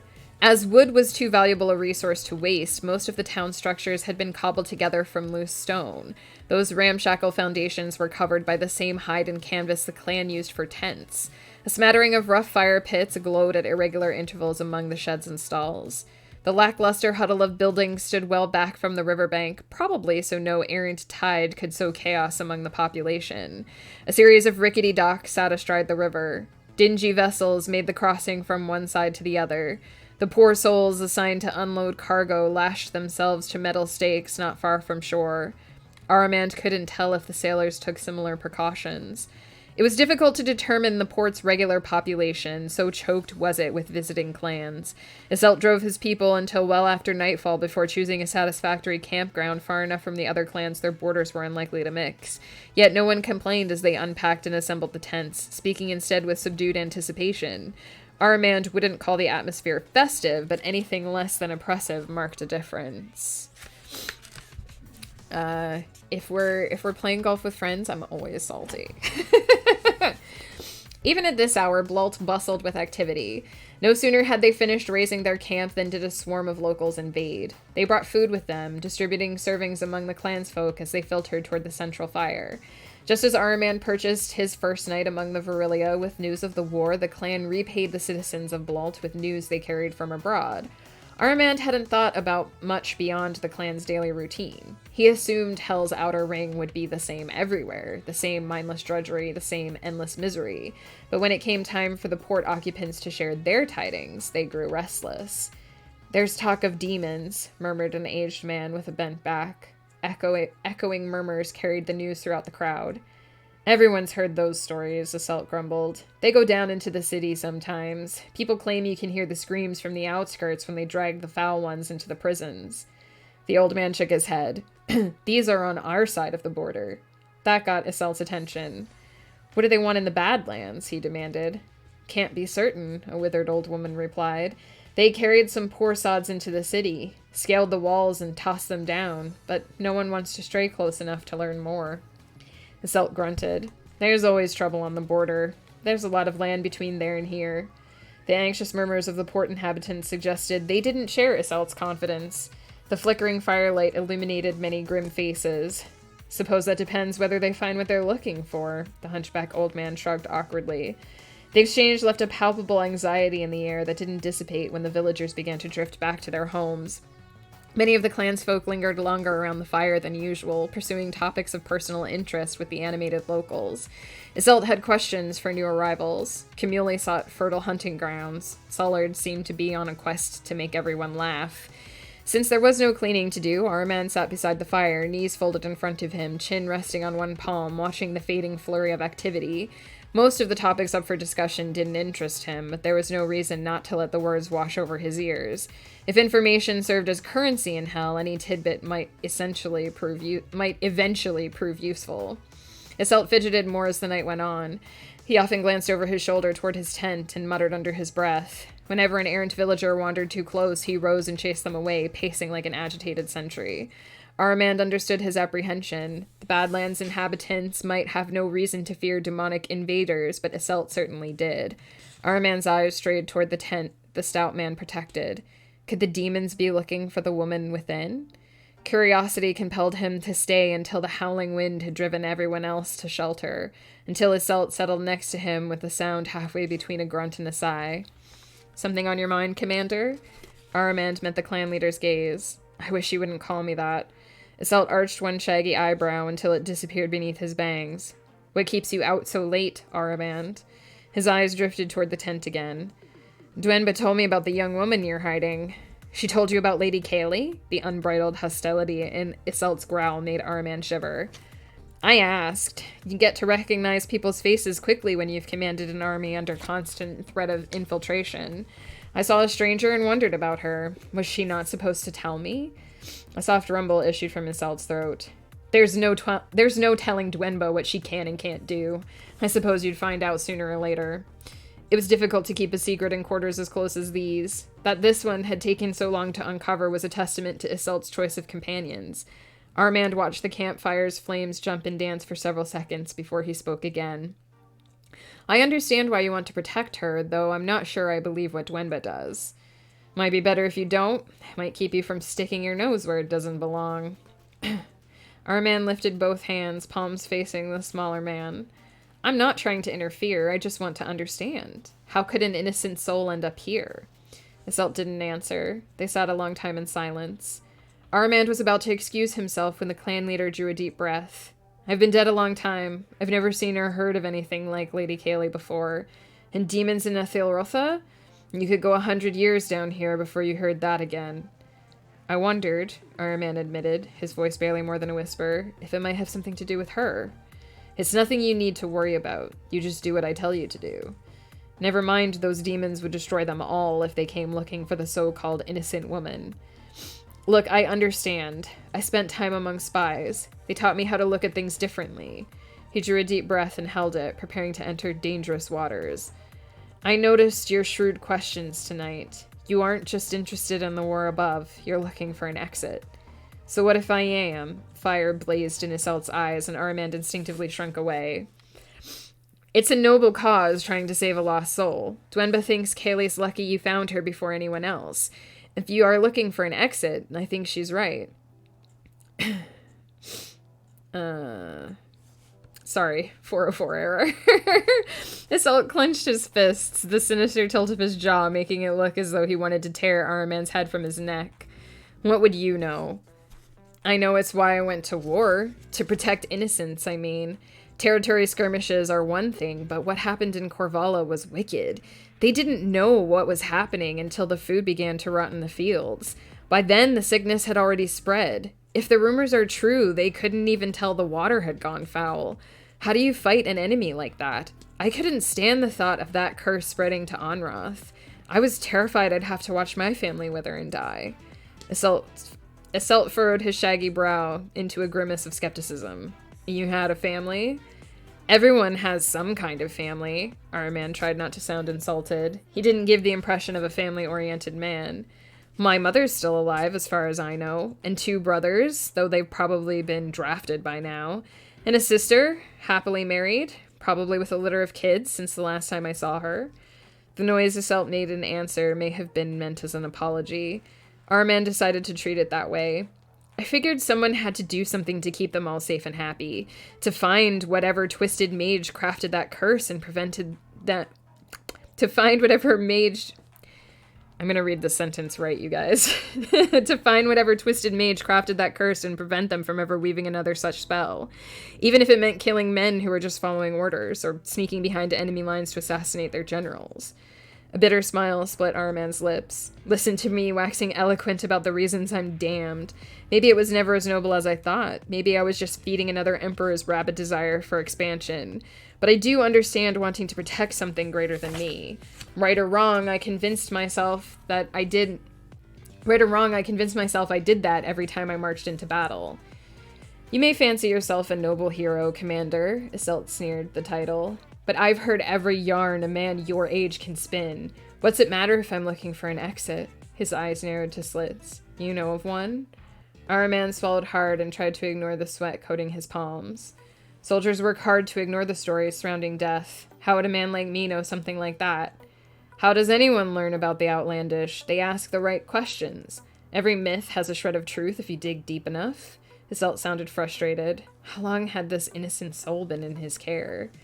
People with that kind of knowledge can't just pass it along through casual conversation. Araman chose his words carefully. Especially in hell. Any secret is dangerous, but the secret to salvation for the damned? He shook his head. If you don't have useful information, mind your own damn business. Iselt's roar echoed through the night. Araman expected the entire camp to come running. 2 heartbeats passed. Not a single tent flap stirred. Iselt remained beside him, casting daggers with his eyes. I'm not sure I can. His heartbeat nearly drowned the words. Iselt could so easily send him away. Even if he did prove a match for the man, what greeting would await him come morning? Iselt slid to his feet. Araman flinched. You'd best get yourself to sleep. Let me worry about solving the impossible problems. But I want to help, Araman blurted. He half expected Iselt's fist to descend over his head. The short man loomed over him, suddenly larger than life. What help can you offer if you don't know a way out? Maybe if I talked to her, I could get a better idea. Iselt barked a laugh. That's what this has been about? Trying to get close to the lady so you can mislead her? Try to take her for yourself? And go where? You know what I meant. Araman's face burned in the chill night. How can I prove my good intentions? As the clan leader opened his mouth, Araman held up one hand to stall the response he expected. I don't have an exit to give you, but maybe I can offer the lady something else. She looks Corvallan. I could offer news of her homeland to ease her suffering. I think you'd better keep your distance, noble hero, Iselt sneered, jabbing a finger against Araman's chest. You go near that tent, and you'll learn quick how I discipline the errant members of my clan. Araman expected a tirade, a lengthy list of threats in case he dared to disobey. When Iselt straightened without speaking another word, Araman bowed his head. As you wish. The clan leader's gaze rested heavy on his shoulders as he slunk away from the dying fire. The weight accompanied him to his tent, though when he turned, he saw no sign of Iselt. Neither the howl of the wind nor the icy claws of the draft bothered him that night. As Araman lay huddled in his crowded tent, he recalled instead the blaze in Iselt's eyes when the man told him off. His intentions didn't matter. He had misspoken. Badly. Hate do as I say, not as I do types. And the just because I say so. Please tell me he's a character I can hate. Iselt? You're definitely supposed to have mixed feelings about Iselt. There's definitely information about him in the book at certain points.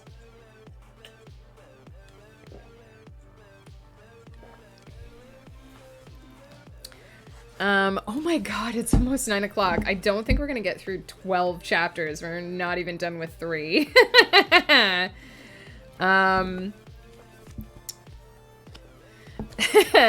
This is how you spell his name. I actually like Iselt as a character, not necessarily as a person.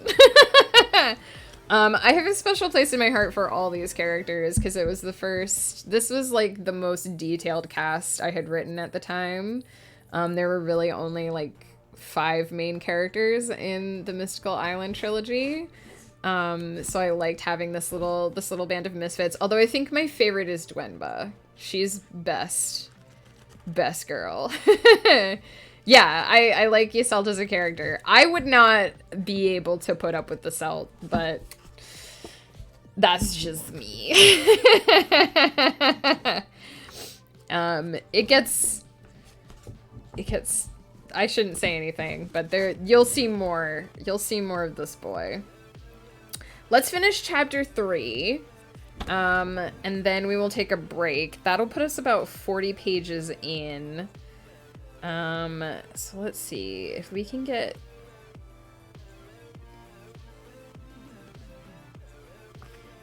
If we can get through 7 or 8 chapters tonight, that'd be fantastical. But we'll see. We'll see. This is definitely going to take longer than I thought.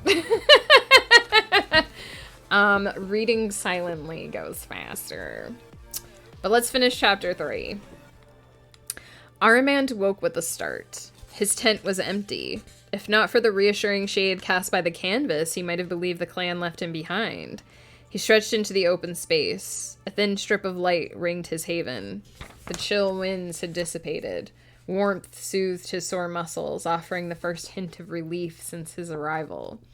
He didn't allow himself to linger long. He expected Iselt's watchful gaze to fall upon his shoulders the moment he revealed himself, but he saw no sign of the man. The camp was all but deserted. Sentries had been set to keep watch. No doubt the duty would shift throughout the day. Whoa, Nelly Media is raiding! Hello! Welcome in! Thank you so much for the raid!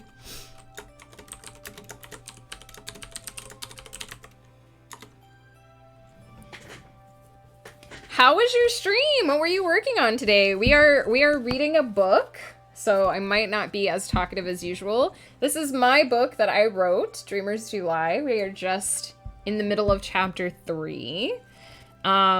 So far, our main character, Aramand, has awakened in hell, post-death. And he has met a clan called the Virilia, which is run by a gent named Iselt. And he has learned that there may be an innocent soul being hidden in hell by Clan Virilia. And that is what is happening so far. Whoa, Nelly, it's a raid. How was your stream? Appreciate you guys coming in. I might, like I said, I might be slightly less talkative than usual. I'm going to resume the reading, but please feel free to talk at me and I will catch up when we hit the scene break. He didn't allow himself to linger long. He expected Iselt's watchful gaze to fall upon his shoulders the moment he revealed himself, but he saw no sign of the man. The camp was all but deserted. Sentries had been set to keep watch. No doubt the duty would shift throughout the day. Across the barren strip that separated the port from the camp, Blault teemed with activity. Much as the town's inhabitants had swelled their ranks the evening before, Clan Virilia now filled the port's flimsy market squares. Recalling Camille's comment about trade, Aramand guessed the clan had been granted a day to tend their personal desires. With no destination in mind and no idea what he'd find, Aramand wandered the market's crooked streets, noting the teetering stands and their wares. Despite its decrepit nature, Blault's market wasn't much different than those Aramand's family had frequented in his youth. The kind farmers set up on the outskirts of town during harvest season, or craftsmen held to sell their excesses when they wanted to make way for new wares. Customers held up whatever object they wished to purchase while they argued with the vendor over its true value. Others stood in the path discussing the displays without ever approaching any stands. There was little organization among the stalls. Tool sellers set up next to food stands, flanked by the meager stalls of craftsmen. Little grew in the lifeless soil of the Badlands, but the locals had a fair amount of stunted carrots and misshapen radishes to sell. Several crude cages housed small squirrel-like creatures and something that bore only passing resemblance to chickens. He saw a few rabbit deer, but none larger than a house cat. Perhaps the locals bred them. I've enjoyed your book, but it's definitely bedtime, and no worries. I will be posting this VOD, at least the first VOD, on YouTube, so if you would like to hear more of it later. Sabby the Kitten, thank you so much for hanging out. I really appreciate it. Had you muted briefly while I was turning off sound from the stream? This is my book. This is Dreamers Do Lie. It is a epic high fantasy retelling of Dante's Inferno. We're probably not going to get as far in it today as I hoped. We're going to read as much of the first part as we can. So yeah, if I'm not as active with like keeping up with chat, I apologize, but I want to get through this. The tools and weapons were shabby, worn, and often damaged. Metal seemed to make its way to hell regularly, but the damned lacked the tools to work it. Our man didn't want to contemplate several centuries of wear on his fine blade. Most of the non-consumable items must have been traded by their original owners, probably in exchange for food or water. The locals offered other services in which Aramand had no interest, and not just because the brothels looked ready to topple over. Hell's resources were too rare to waste on a few hours of passing pleasure, not that he faulted the long dead for seeking an escape. He had only his armor and weapons to trade, both of which seemed unwise with stories of demons roaming the land, nor did he want to risk his luck on the games of chance. He moved on. For a time, he watched dock workers unload cargo from the latest ship to make port. It was both a time-consuming and disturbing process. Every time a man came into contact with water from the river, he began to foam at the mouth, hurling expletives at passers-by who would claw and thrash to escape his bonds. Some of their attempted attacks came dangerously close to succeeding, the chains snapping the madmen away moments before they reached their targets. Each man could only move a few crates before he succumbed to the water's effects and could only be coaxed back to work when the magic wore off. On his way back to camp, a familiar voice cut through the crowd. Aramand caught Dwenba mid-rant. For once, the object of her ire wasn't one of his fellow clan members. She wanted to purchase a pair of the chicken-like creatures, and it seemed she already had a price in mind. Aramand watched with growing amusement as her negotiations drove the vendor to wind his fingers into the remains of his gray hair and tug until the strands stood on end. Aramand covered his mouth to hide his laughter when Dwenba lifted a small crate containing excess bones the clan hadn't yet found a use for. The stall owner counted them twice before he grudgingly agreed to let Dwenba depart with her chosen cage. "Let me take care of that," Aramand volunteered as she swung her burden from the counter.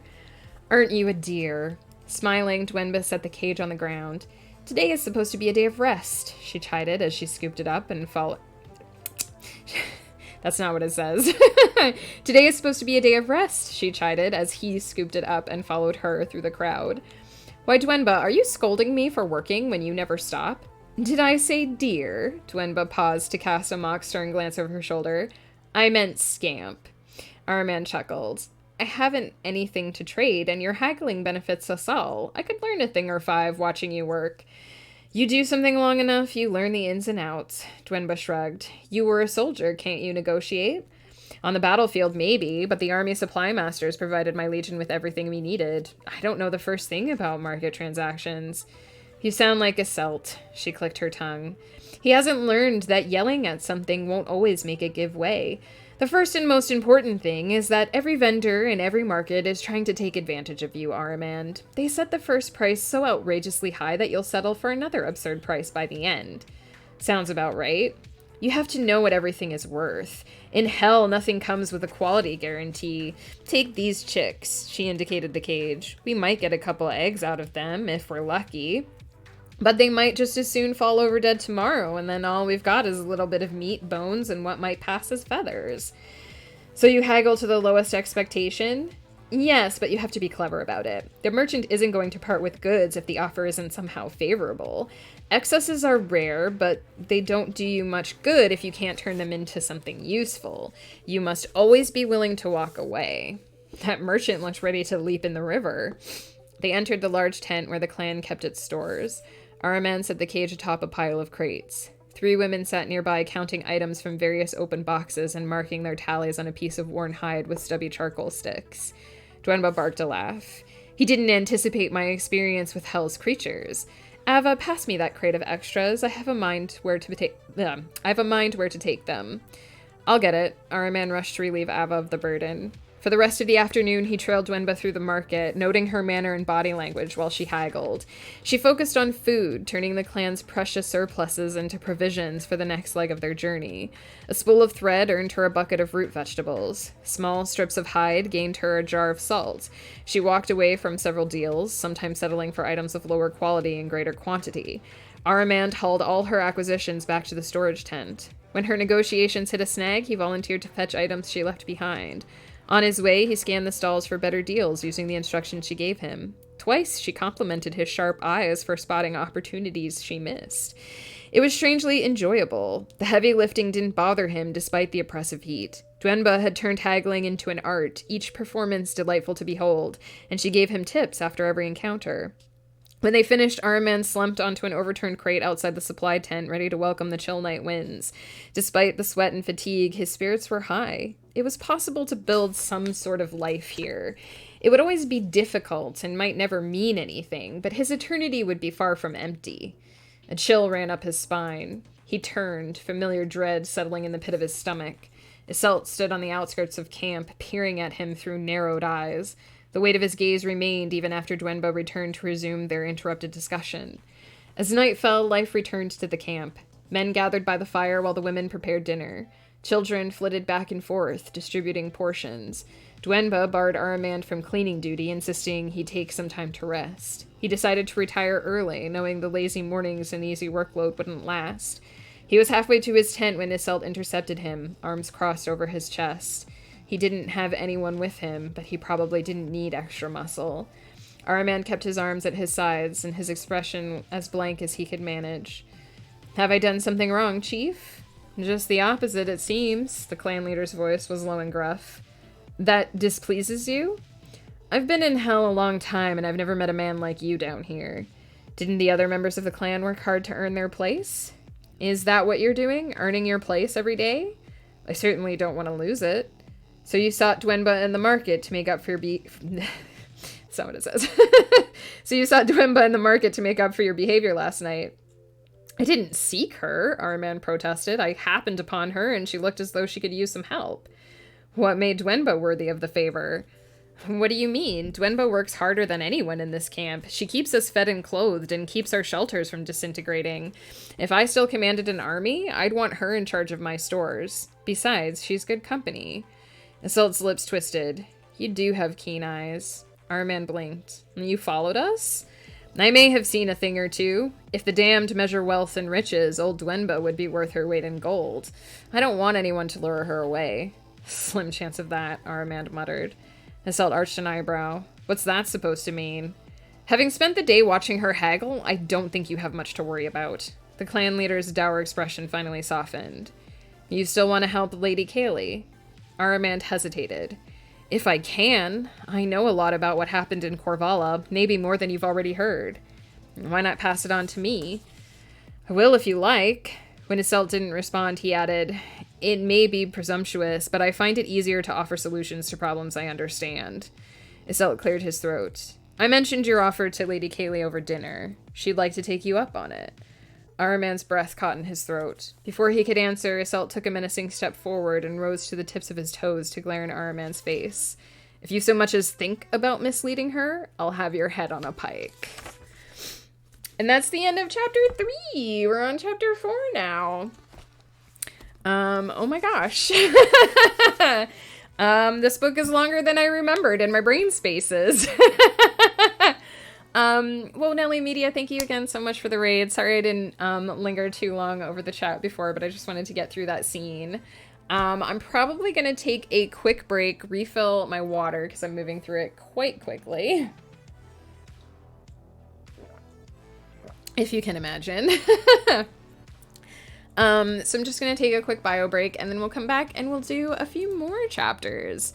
We're just about to get to see Lady Kaylee on camera properly for the first time, which I'm really excited about, because she's on the cover, so she's obviously one of the more important characters in the book. And I think, well, I shouldn't say that because I don't know how long it takes for you to actually see Domrin in the Arvala Chronicles, but this is one of the longest periods I've spent before introducing one of the main characters in a book. So I'm just gonna hop AFK super quick. I will BRB.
I'm back. Hello. Oh my goodness. I gotta top up on water. Gotta keep my throat nice and hydrated for the reading.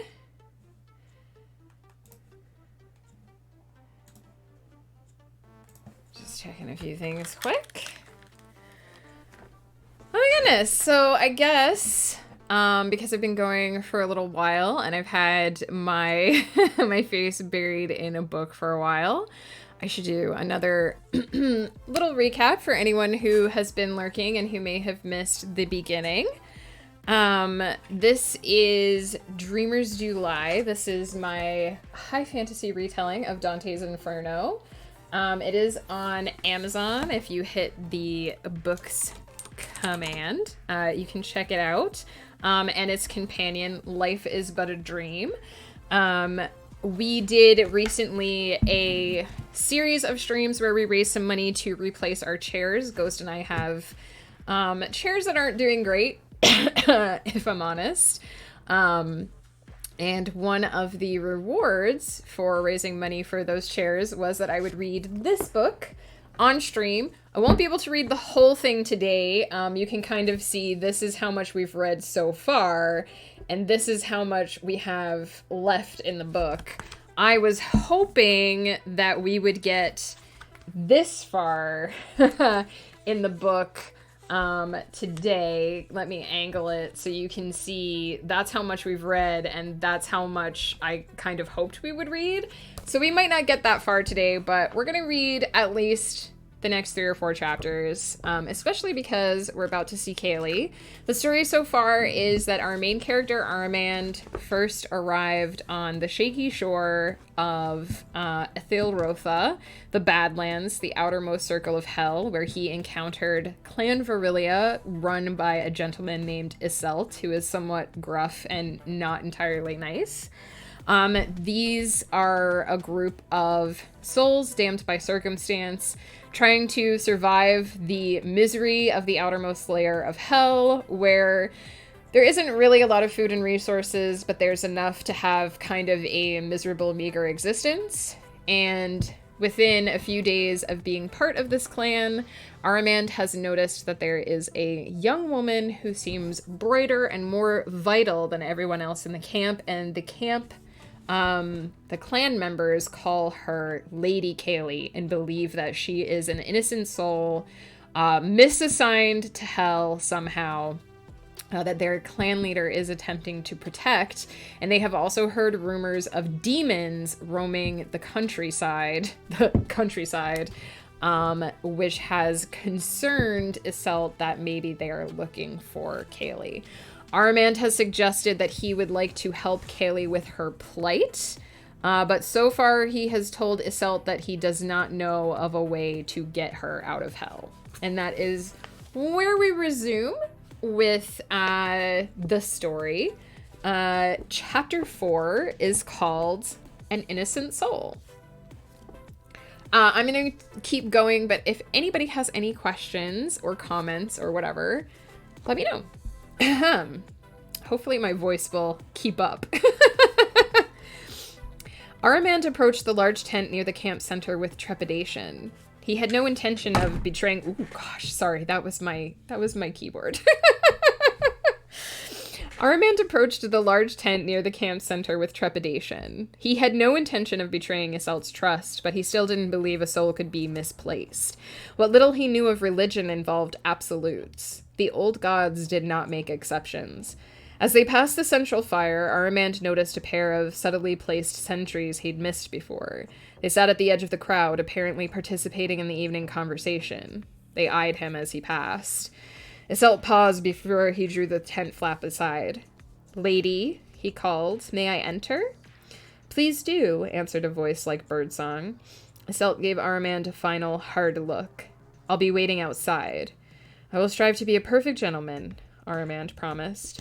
With a grunt, Iselt slid the dirty canvas aside and stepped through the opening. Aramand followed. The tent was little larger than the one Aramand shared with 9 others. A taut piece of canvas stretched across the center, neatly dividing the space in 2. Iselt must use the other side. A small string of lanterns hung from the central beam, illuminating the room. No? Dustin? I'm gonna go with no. The tent was a little larger than the one Aramand shared with 9 others. A taut piece of canvas stretched across the center, neatly dividing the space in 2. Iselt must use the other side. A small string of lanterns hung from the central beam, illuminating the room. A makeshift cot sat in the far corner, padded with straw and patched blankets. In the center, a battered armchair straddled a faded, threadbare rug. The lady rose as they entered and bobbed her head in greeting. She was no sunken cadaver. Her dress was made of fine silver fabric, trimmed with blue and green embroidery. Several small snags and tears indicated richer decorations had been stripped from the garment, perhaps before she died.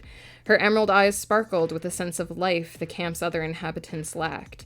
Crimson waves framed her fair, freckled face. She smiled, and Aramand's lips formed a goofy grin in response.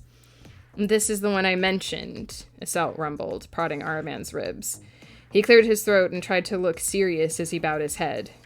"Aramand, my lady, it's a pleasure to meet you." "The pleasure is mine," Lady Kaylee replied. "I'm eager to hear the news you bear of my homeland." "I'll tell you what I can." Iselt excused himself and retreated. No doubt he would press his ear to the canvas for the duration of their conversation. "You really think I come from Corvala?" Kaylee asked, eyes shining with anticipation. Aramand blinked. "You don't know?" She shook her head. "Come, sit." "No, not on the floor," she exclaimed as he started to fold his legs beneath him. "Use the cot or take the chair if you like." Hesitantly, Aramand perched on the edge of the cot. Kaylee returned to the armchair, smoothing the fabric of her skirt as she settled. There was an otherworldly quality about her. She seemed brighter than the rest of Hell's inhabitants, more vibrant, still pulsing with vitality. Could it be because Iselt spared her from labor? "I'm not certain why you accepted my offer if you have no memory of Corvala," he admitted. It might help me remember. I have spoken to others about the empires they hail from, but none have sparked my memory. As Iselt said, I haven't spoken to anyone about Corvala. I hope I haven't inadvertently misled you, my lady. I have never actually been to Corvala, but I am familiar with recent events there. Kaylee nodded, the hope in her eyes undiminished. I am aware of the war. I think it must have something to do with my death. You don't remember anything? She shook her head again. Flashes of my parents' faces. At least I think they're my parents. But how I lived, how I died, and how I ended up in hell are mysteries. How you ended up in hell seems a topic of great debate. The lady snorted. You don't have to tell me. I'm not sure where Iselt gets the notion I'm not damned like the rest of you. Aramand had an inkling. You don't believe you've been misplaced. What kind of arrogance would I have to possess to believe that I alone among countless souls reached the wrong destination? We are in the outskirts of hell. There are children here. No one tries to argue about their level of damnation. Dwenba says, if there were more like me, we'd be barely damned. I know. She's tried to convince me many times. Even if I was somehow missorted, Aramand, what could be done about it? She wasn't what he expected. He expected a pouty young woman to lay tragedy at his feet. He expected her to bemoan her fate, to feel entitled to the grace Iselt granted her. This was no haughty noble. She was clever, practical, and humble. She spoke with calm acceptance. It knocked him off guard. He opened his mouth to respond and hesitated. Had Iselt told Kaylee he was looking for an exit? It might be best if Aramand avoided the subject. If the old gods don't intervene, nothing, I suppose. Haven't the old gods abandoned the mortal realm? Aramand couldn't help but smile. There was no humor in it. To the west in Nywar, they still cling to faith. Since the beginning of the war, they've predicted the old gods would eventually descend and lead them to victory. Sounds foolish to me. I agree. If any place was going to convince me to believe in the old gods, it would be Corvala. The empires have never dared invade it. Historically, they believed a divine curse would befall whoever struck the heartland, though I suppose recent events have effectively disproved it. Is that what convinced you I came from there? Kaylee interrupted. Only innocents inhabit Corvala? Hey, Amacia, how are you? It is said to be the most righteous place on the mortal plane, but it was the features of your face that made me think of Corvala, Aramand grinned, and the cut of your dress. She relaxed. Isn't invading Corvala the point of the war? That depends on who you ask. Dark magic invaded Corvala, we know that for sure. Crops withered in the fields, whole villages took ill for no apparent reason. All of everyone's worst fears ran rampant. Plague, poisoned wells, crazed herds. Sorrow darkened Kaylee's eyes. Who would do such a wretched thing? Aramand spread his palms outward. When news reached the empires, they all declared war on each other. Each emperor boasted he would end the attack on Corvala and bring their attacker to justice in return for all the years Corvala has spent mediating their many conflicts. But the Dark Assault seems to have lifted on its own, and the war kept right on going. But why? Everyone wants credit for saving the holiest of lands. Perhaps because whoever claims the distinction will get to rule it going forward, or perhaps they believe it will win them the favor of the old gods. Who can say? What matters is that Corvala is on the mend, my lady. You can rest assured of that. It seems crass to take comfort from anything while men die by the hundreds on the battlefield. Aramand didn't know how to respond. He had sacrificed his life to the cause, and he wasn't sure now it had been the right choice. After a brief silence, he said, if you were a victim of that dark magic, it might explain why you can't remember anything. Hell seems to have an only what you had policy. If you lost your memories before you died, you might not be able to get them back. Could that be how I landed in hell? Perhaps there's no way to judge my intentions if I can't recall them. She had a powerful presence. The fire in her eyes almost seemed to surround her. Aramand doubted anyone in hell, save perhaps its king, could boast similar. You really find no merit in Iselt and Dwenba's assertions? Just because my memory begins with stumbling off the riverboat into the middle of Iselt's camp doesn't absolve me of whatever actions I took in life. If I was caught by the dark magic, who knows what I might have done? Desperate people do all kinds of things, or so I've been told. That has been my experience, but something about your situation strikes wrong. A large part of Hell's punishment seems to center around regret. I know I've come to regret the actions that led me here. He didn't regret going to war, but there were some orders he should have protested. Would he have been equally damned for disobedience if the orders were immoral? How does that explain children damned for circumstances? How does that explain children damned for the circumstances of their birth? Kaylee protested. I don't know, he admitted. I never expected to find children in hell. He tilted his head to one side. How many times have you had this argument?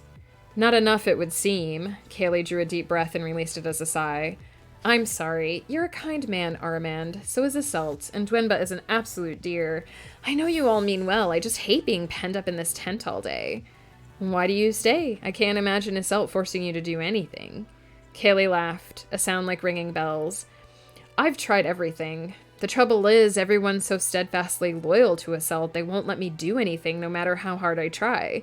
Dwenba slips me mending sometimes, but Hell's days last ages with nothing to occupy you. Besides, I've seen the state of affairs here. I would much prefer to contribute rather than drain the clan of resources. That surprised him most of all. Every woman in the clan, aside from Dwenba, spoke with envy of Kaylee's favored position. Was he reading too much into simple boredom? The mending is important, even if it seems insignificant. Araman turned the conversation back to Korvala then, detailing what little he knew of its recovery. The country was in such disarray, not much news escaped its borders. When Kaylee ran out of questions, Araman glanced toward the door.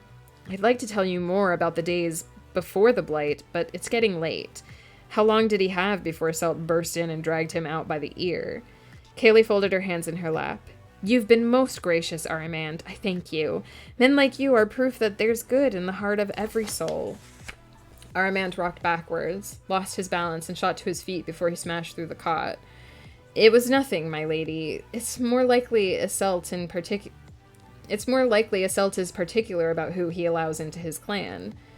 Of course, because he sees the good in those he chooses. And what about the souls he turns away? She shrugged. Perhaps they simply aren't ready to abandon their vices. Aramand's mind reeled. The afterlife had brought him nothing but pain, misery, despair, and regret. They weighed him every day, cut him, and goaded him. Even without the hard labor, Kaylee experienced the hunger, heat, and chill that characterized the Badlands. How did she remain focused on the good? Noticing her expectant glance, Aramand stammered, I hope you sleep well. Kaylee smiled. And you. In a daze, Aramand fumbled for the tent flap. A hand lifted it from the other side, and Aramand hurried through. Assault waited outside with a smug half-grin on his face. He lowered the flap back into place and led Aramand away from the crowd by the fire. Now that you've met her, what do you believe? Aramand glanced over his shoulder toward the tent. The world was full of strange things he'd never be able to explain. An innocent soul mistakenly regulated to hell made no sense, yet the damned were marked by their guilt, haunted by it, and the light that clung to Kaylee must mean something. That woman does not belong in hell. Triumph blazed in Assault's eyes. Then you understand why I must do everything to set her free. I do, and I promise I will do whatever is within my power to help you succeed. Chapter break. Gonna hydrate my throat for a sec.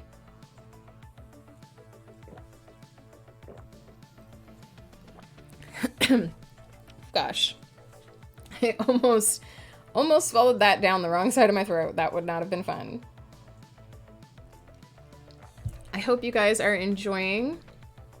Hey, the real salties, how are you? I hope you guys are enjoying the story. Let me know how it's going for you guys in the chat. We're reading from my book today, Salties.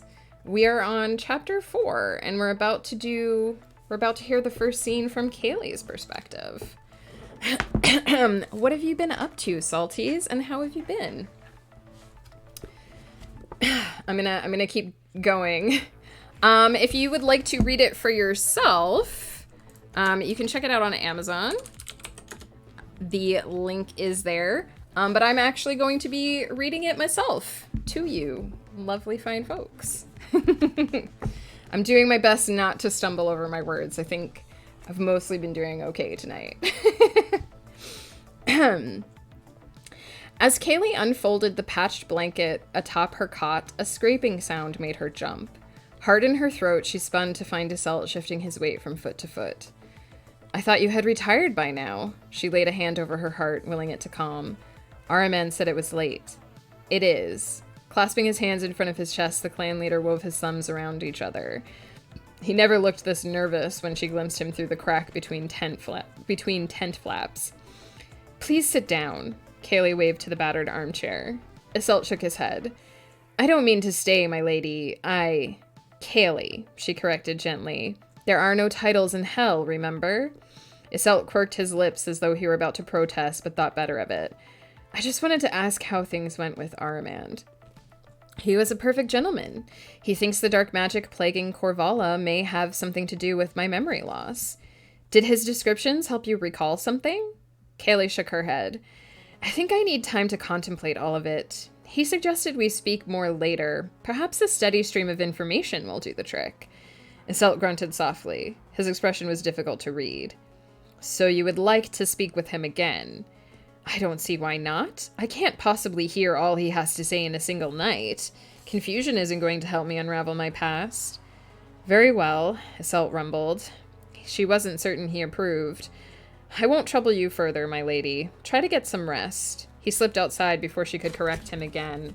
Clicking her tongue softly, Kaylee crawled beneath the covers. She had snuffed all but one of the lanterns, dimming the small space.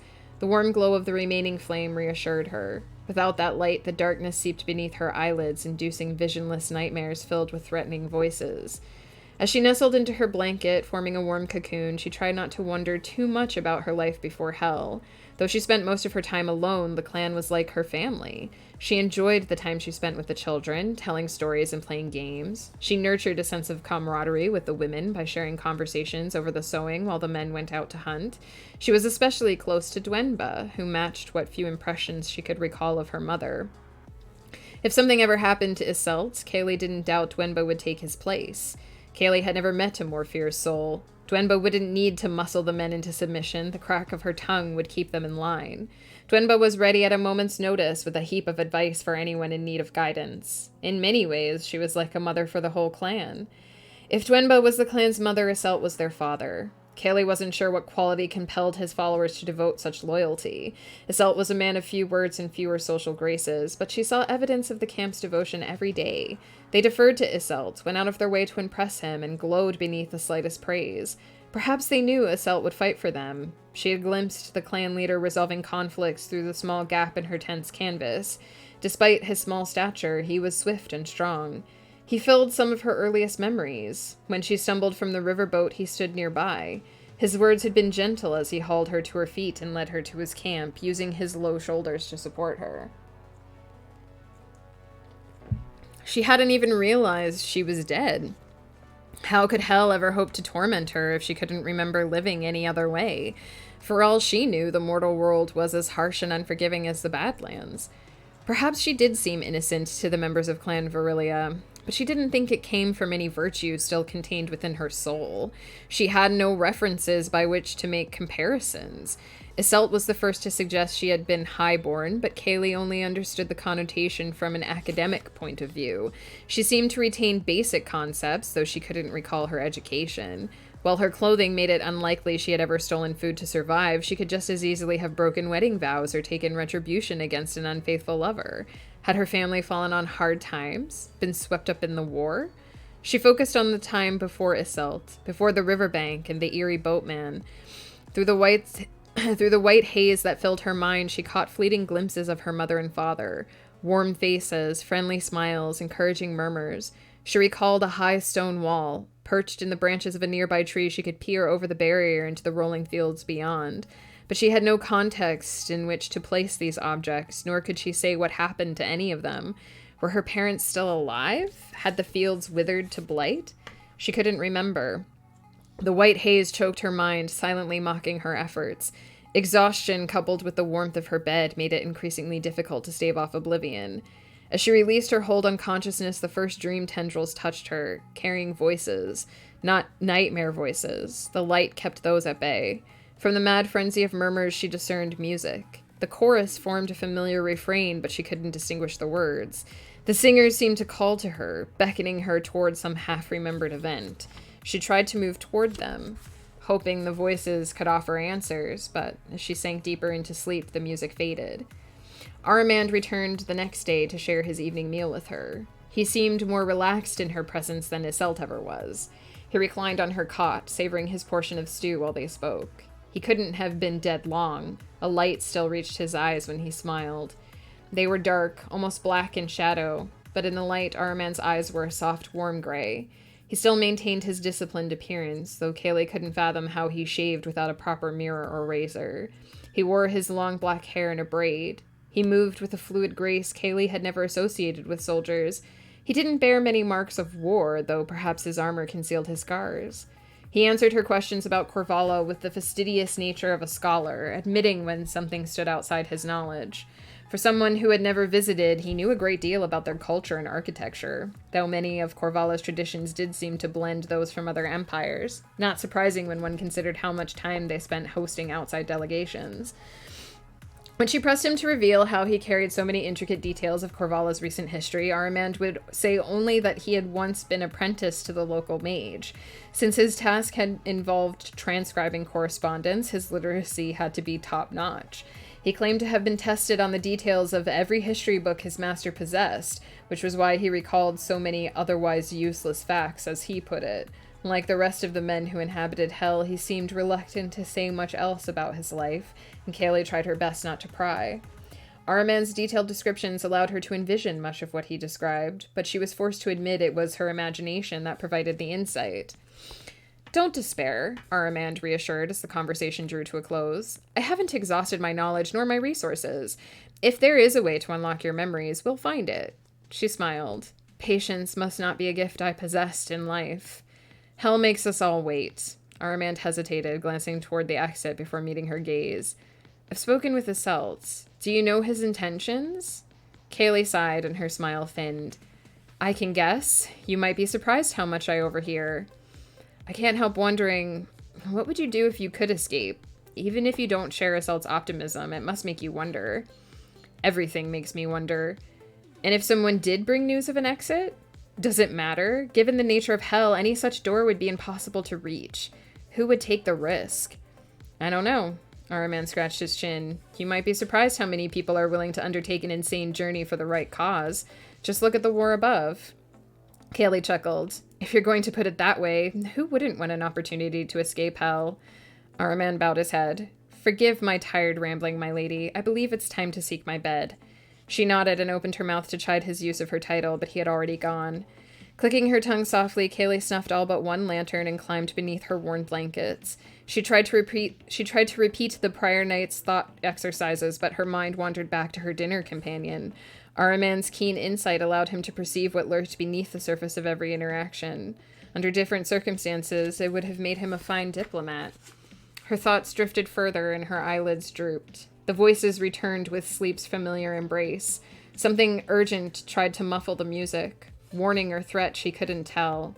Her dreams that night were vivid. She traversed a grand garden maze, entranced by its beautiful blossoms, even as she despaired escaping its high green walls.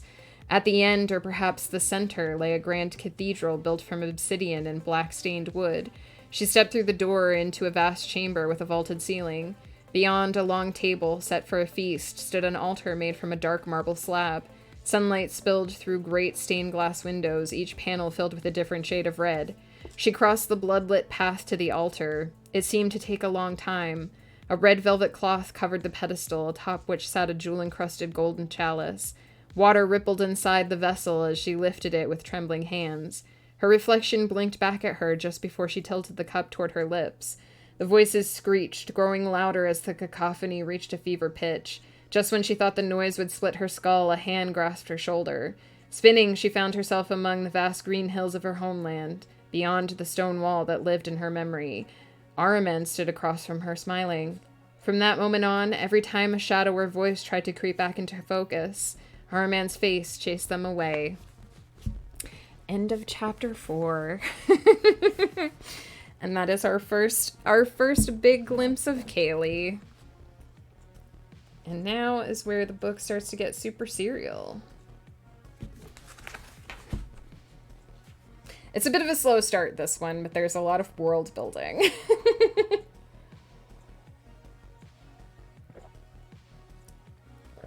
How are you doing, chat? How are you doing?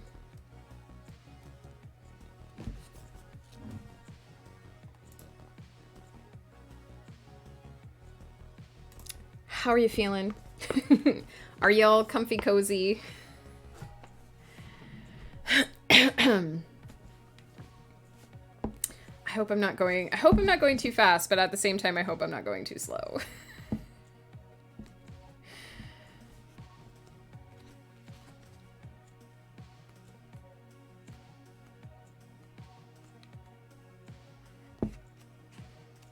I will say the chapters feel much longer in printed form than they ever did in manuscript form.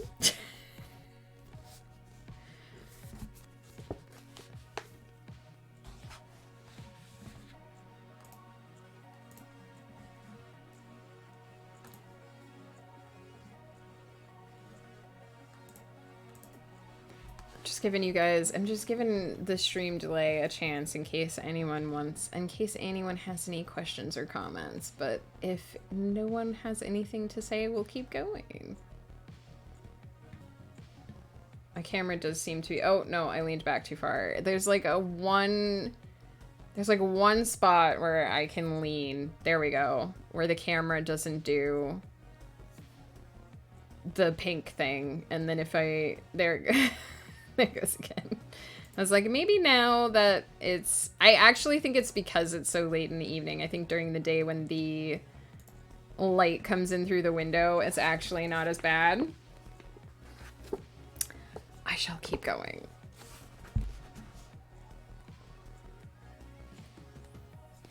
Chapter 5 is called The Way from Hell. Araman shifted his weight from foot to foot as he took inventory of the last crate. Dwenba, who kept meticulous records, wanted to make certain none of their supplies had walked off during the long days spent at port. It was tedious work, but less demanding than other tasks. Dwenba had requested him. She seemed to be growing as fond of him as he was of her. But his mind was elsewhere as he sealed the crate, and he barely missed bashing his thumb with the hammer. Iselt intended to break camp tomorrow morning just after dawn. Araman didn't know where they would go, but it hardly mattered. Iselt said the key to every clan's success was constant movement. Though Araman had no attachment to the dilapidated village, he wished they could stay one more day. The lighter workload afforded him time to think. He glanced at the sky before lifting the crate onto the rickety cart that would carry it come morning. Inky black clouds concealed the sun's position, but growing familiarity with Hell's day-night cycle warned him night would fall soon. He had to make a decision and live with the consequences. The camp swelled as clan members returned from their last day among the port's merchant stalls. They brandished their latest acquisitions and bragged about the services they purchased. But Araman sat in silence until it was time to light the fires. No amount of spinning the issue through his head would eliminate the risk. Iselt no longer batted an eye when Araman asked to eat with Kaylee, though their efforts had yet to bear fruit. It would help if he could describe the landscape and architecture from personal experience. He had only the descriptions of books and travelers to offer, and he couldn't be certain of their accuracy. He had exhausted his resources for culture and traditions. Today, he planned to discuss religion. As usual, he perched on the lady's bed, careful not to spill while he sipped stew from his bowl.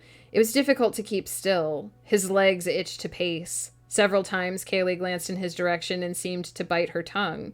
During a lull in the conversation, the lady set her empty bowl aside. "Are you all right?" Araman froze. "As far as I'm aware, why?" Her smile didn't ease the flutter of his stomach. "You look ready to bolt at any moment." His ears burned. He should know better than to dwell on decisions like this. "I have a lot on my mind. I suppose I let it carry me away." Concern flitted through her emerald eyes. "Have you found a clan that's offered you more?" Araman lurched sideways, nearly spilling the last of his stew. "Does that happen often?" "I'm not sure. I've heard the others talk about it." He considered this while he licked an errant drop of broth from his bowl. "I don't think I'd find a better leader than Iselt." Kaylee seemed to melt back into her chair. "Then what troubles you so?" He hesitated. "Say it. You'll think it's silly." "You don't seem the silly sort, Araman." "I've been thinking about your answer to my question, the one about escaping hell if you had the chance." I'm sorry if my reaction bothered you. I didn't mean to make you think I don't take you seriously. Armand mustered a reassuring smile. I understand your reaction, but it was never meant as a joke. I do wonder what you would do if Assault ever found an escape route. It isn't as if I could reach such a doorway even with Assault's help. Hell's horrors aside, I don't think the King of Hell would allow any soul to escape his grasp. No, I don't suppose he'd be pleased. Even so, wouldn't you want to make an attempt? Kaylee opened her mouth, hesitated, and closed it again. Her green eyes searched his, perhaps seeking the intent behind his words. Why is this so important to you? Answer my question, and I'll answer yours. I suppose if I knew beyond doubt there was a way out of hell and I could prove my presence here was no mistake, I would want to try. I'd be a fool otherwise. Araman's heart skipped a beat. He drew a deep breath to replace all the air rushing from his lungs. There is a way, but it lies somewhere in hell's fourth circle. If you could get to it, you'd drift up to heaven. Wait, Kaylee wailed, holding up both hands. What are you talking about? You can't just assume I'm not damned. It was hard to ignore the mad hammering of his heart in his chest. Araman couldn't unspeak this revelation. He only hoped Kaylee's distress didn't summon Assault prematurely. I understand your convictions, my lady, but I didn't reach this conclusion lightly. We damned are sullen creatures, willing to blame our circumstances on anyone but ourselves. I blame my superiors for sending me on the missions that tainted my soul. I'd like to believe I had no choice but to obey them. There are plenty of unrepentant thieves and disloyal lovers in our camp, many of whom justify their actions. Yet you, who cannot remember a potential crime, are willing to accept it must have occurred. But there are children in hell, and they remember. Have you seen any babies? None of the children here are younger than 7 or 8, old enough to at least have a basic grasp of right and wrong. So you think knowledge plays a role in damnation? I don't think a soul can experience guilt or regret if it doesn't understand morality, but that's only a fragment of my reasoning. There's a quality about you, Lady Kaylee, one that's difficult to articulate. Light clings to you, a sort of vitality the rest of us have lost. It isn't just your hope and optimism, it's the brightness in your eyes, the lightness in your steps. These things mark you as an outsider. Kaylee straightened. The color drained from her face. She closed her fingers around the arms of her battered chair, squeezing until her knuckles turned white. She looked as though she were about to revisit dinner in the opposite direction. Could the King of Hell steal a soul? Her voice was tight, forced through her clenched teeth. Araman shivered. What makes you ask? Kaylee peeled herself from the chair and began to pace. It only just occurred to me. It was something I dreamed, something I've been dreaming. Armand held out a hand to catch her as she passed. I haven't dreamed since my arrival in hell. At first I thought it had to do with exhaustion, but I'm starting to wonder if the damn dream at all. His words, rather than his hand, gave her pause. I dream every night, she admitted, biting the edge of her lip. They started as nightmares, terrible howling voices in the dark as if something were chasing me. And now I hear singing and strange things. And there's a black cathedral with blood-red windows and an obsidian altar. I've never heard of such a church. Do you recall any holy symbols? Kaylee shook her head and wrung her hands. Could my dreams be memories? Her voice shook. There's always a chalice, a golden, jeweled chalice that I drink from. It seems plausible. Araman slid to his feet. Crossing the distance between them, he laid a hand on her shoulder. My lady, I only speak of the exit because I believe your situation warrants the discussion. Something has gone terribly wrong, and you agreed the risk was worthwhile. It's different when the question is hypothetical. It has never been hypothetical to me. Araman took both her hands between his. To undertake this journey, we require supplies that can only be acquired from a port village. I have been at war with myself all day, knowing if I didn't speak, it may be months before this chance came again. I believe setting you free of an undeserved fate is worth any risk, even if it wouldn't bring me redemption. Twisting her palms in his, Kaylee squeezed his hands. I find it hard to imagine anyone would share your convictions, but I suppose we will soon have an answer. Withdrawing her hands from his, she crossed the length of the tent and slid the flap aside. Araman lifted one hand, protest dying on his lips. She had already called for the clan leader. If he tried to stop her, the guards would assume the worst. He let his arm fall to his side, steeling himself for an oncoming storm. Iselt narrowed his eyes as he crossed the threshold. "What's wrong?" he demanded, placing himself between the woman and the soldier. Kaylee ignored the hand he raised to block her. Circling the squat clan leader, she returned to her chair. "Nothing's wrong. I thought you should be included in this conversation. Aramand believes he can lead me out of hell." Despite his bulk, the clan leader crossed the tent before Aramand could blink. His hands closed around the collar of Aramand's shirt. It didn't occur to him to resist the draw against the fabric as Iselt forced him to his knees. "I asked if you knew a way," Iselt roared as his hands closed around Aramand's throat. "You told me no." Aramand wheezed and gurgled as air abandoned his lungs. If hell had offered him nightmares, they would have featured the fire now burning in his chest. A light-headed, drunken sensation pervaded his consciousness as he steadfastly failed to breathe. He expected his vision to narrow, expected blackness to close around him, but it didn't. The flames spread, searing the rest of his body. His arms jerked unsteadily as he clawed at the hands crushing his windpipe. "I warned you," Iselt growled, lips close to his captive's ear. "Did you think earning my trust would spare you my wrath?" Aramand opened his mouth to protest, but couldn't produce any sound. Death would not grant him escape. If Iselt strung him up, he would go on suffocating forever. "What are you doing?" Kaylee's frantic cry sounded distant. Iselt, let him go.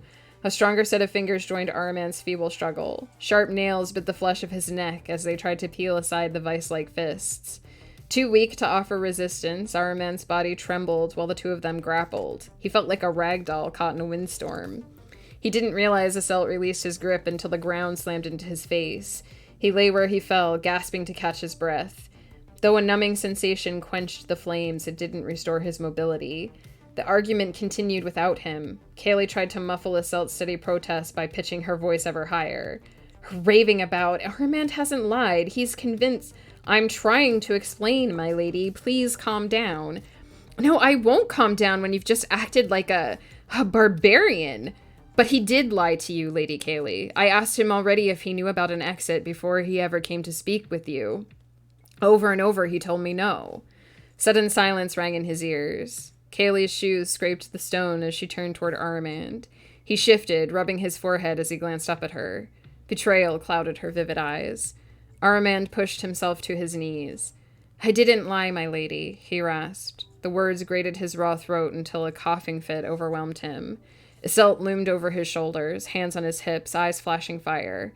"Get out, you damned bastard. If you go quickly, I won't send my men after you with spears." "Damn it, you stubborn. I lied to you.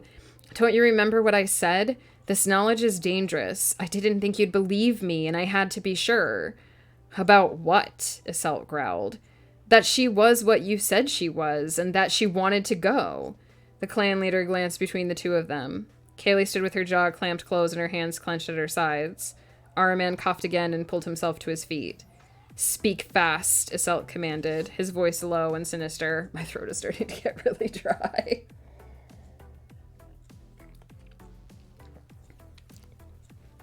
"A few months back, my unit got caught between an ambush and a rock slide.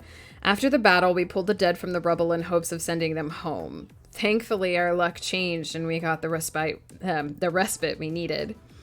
"I don't see what this has to do with anything," Iselt interrupted. "You will. One of the soldiers we pulled from the wreckage was young. Couldn't have seen more than 17 summers.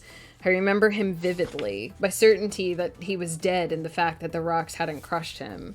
It took a month, but we gathered to pay tribute with as many of the families as could come. They asked me to light the funeral pyre for the kid I pulled from the rubble. All the bodies were covered. The embalmers had treated them, of course, but they can only do so much. Just as the flames began to lick the edge of the pyre, that young man gasped and shot bolt upright. He tore off the embalming cloth and looked around like the hounds of hell were set to pounce. I nearly burned him to death, and all I could do was stare at him slack-jawed, unable to comprehend why his body was as pristine as the day I pulled it from the rocks. The healers swept in and bore him off to their temple. They told us later that he was a mage, that his magic awakened in his moment of greatest peril and kept him alive. He must have taken a blow to his head before it activated and shielded him from the rest of the rocks. They claimed it put him into a trance like death in order to heal his body. It happens sometimes. I read tales about it later. We all accepted the explanation when they split him off to sorry, we all accepted the explanation when they swept him off to mage training. Hey, Angel Faye, how are you? We're reading from my book today. Iselt opened his mouth to protest again, but Araman didn't give him a chance. He told me something else. Several weeks later, when he returned to active duty, we shared the dog watch on a rainy night. While we huddled close for warmth, and during the long, miserable hours, he said he had to tell someone before it drove him mad. What he told me was insane. I shouldn't have believed him. Maybe I didn't until now. He described a frantic flight through hell, and now that I see this place, I know he spoke true.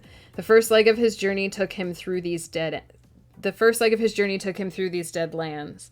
He described what lay beyond and how he handled each obstacle. If it had taken him one day longer, he would have been doomed. He wouldn't have had a body to return to. Araman's eyes bore into Iselt's. I remember every word he said. I can retrace his path to the exit. Silence returned, a heavy blanket that lay across their shoulders until Iselt spoke again. Can this story be confirmed? Is that really necessary? Kaylee protested. Araman held up a hand to forestall further argument. Imperative, I'm afraid. The path through hell, to my knowledge, he shared with no one else. But the story of his miraculous rebirth would be known to any man who served in my company at the time. I can give you the dates and details. Very well, Iselt rumbled. You can stay until my messengers return. If they can repeat your story without prompts, we'll have a lot to discuss. If, on the other hand, your deceit is proven, hell's horrors will find you, Araman finished silently, nodding to show he understood. Chapter break. Angel Faye, how are you? What is up? We are just reading... Is it night there? It is! It is 10 o'clock at night here in British Columbia, where I live. I don't think my camera likes the night lighting as much without the natural sunlight coming in from this side. So I look a little pink from time to time. I promised I would do a storytime reading. It's morning for you, Angel Faye. That's awesome. Is it bright and sunny? I hope it is. I hope it's a bright and sunny day for you. I've noticed that a lot of the time when you stream, it's like 5 a.m. where we are, which is why I have not managed to catch your streams yet. I always wake up and I'm like, oh, Angel Faye's live. Oh, that was from 3 hours ago. Someday it will happen. The stars will align, but it sounds like we are in opposite time zones. How are you doing? I'm just taking a brief pause. I'm probably gonna keep reading here because it's getting late and I'm not gonna get as far as I wanted. But we're just getting to the good part, at least what I think is the good part. For anyone who's wondering, we are on page 63, and we started on page 1 because I always make my books start on page 1. So we've read 63 pages, which is pretty dang good. My throat is just now starting to feel scratchy. Outlining going along very good. That's awesome, Angel Faye. I'm so glad to hear that. I've been taking this week off of writing, so it's my last big rest before the end of the year push. And I didn't mention this at the top of the stream, and I don't know how many people are still lurking, but I mentioned, I think it was last week, I think it was Friday, I mentioned that I had gone to the blood clinic because I actually have some issues with my thyroid that my doctor has been monitoring for I think about 1.5 years, maybe almost closer to 2 years. And I did get a call today from his clinic saying that he wants to talk to me on Monday. So normally if you take a blood test and there's nothing going on, you don't really hear anything. And the last time I talked to this specialist, he told me that he would only contact me if things were not going the way we want them to go. So it's not terrible news. Like I'm not like in danger or anything. I'm fine, but probably he's either going to ask me to do blood tests more often, or he's going to ask me to get on medication. So I'm just kind of being prepared to have the conversation about thyroid medication. I was sort of prepared in the past for the fact that it was an eventuality, that I will eventually need to be on some form of medication for my thyroid. So I'm basically just trying to get ready for whatever that is. But I'm also trying not to make too many assumptions because I don't know what he'll say. Yeah, I'm definitely crossing my fingers. If he doesn't think I need to be on medication right away, he might just ask me to go in every month. When I first found out that I had Graves' disease, which is what I have, it's an autoimmune disorder. When I first found out about it, he had me go in, I think it was 3 or 4 months in a row, just once a month I would go in, get a blood test done. He would email me the results. So he might just ask me to do that again. But so, so this nice, chill, cozy stream is, keeping me from thinking about that, which is nice. This story I had for 2 years, finally working on it in November. Nice! Salties, I'm glad to hear that. Is that going to be your NaNoWriMo project? Are you doing NaNoWriMo this year? It's still a sci-fi? Nice! I do recall I did get to read a little bit, just the first chapter, and I was very interested in the particular world that you had put together, Salties. Changing it! Are you starting over? Are you, like, doing a whole rewrite for November? Nice! Well, good luck to you, Salties. NaNoWriMo is a good time to do that. It's a really good time to get motivated. I'm going to be streaming a lot in November because I'm also going to be doing NaNoWriMo. It's going to be it's going to be bonkers for me, but the good kind of bonkers. I'm going to resume the story. Thanks for letting me have this little interlude, guys. But I just want to say to everyone chatting and to everyone lurking, thank you so much for hanging out tonight, because I really, really just needed this, like, chill hangout. Zane's place is a skyscraper. Ooh, interesting. Project WW is going to be very interesting. Found a lot of adventures and secrets. Ooh. I love it when there's layers to stories and when you kind of discover them as you're writing them. That was how it was for this book. What chapter did I say we were on? I think we're on chapter 5. Oh boy. Let's finish chapter 5 and see how long it takes. And Kira's house is next door and floats with power. It's a floating house? That's so cool. I want a floating house. Then I'd never have to move again. That would be so amazing. Let me take one more sip of water.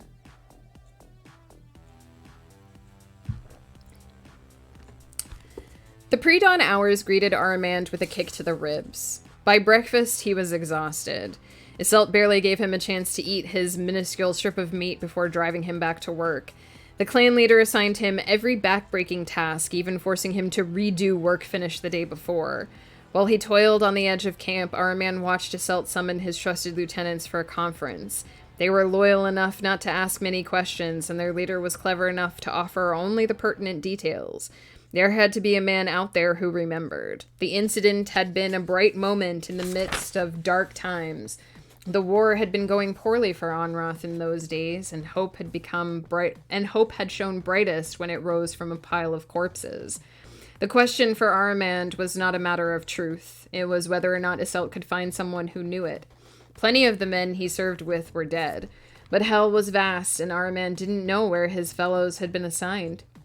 Iselt's messengers departed, half split among the near side of the river to question the clans camped on the borders of Blalt.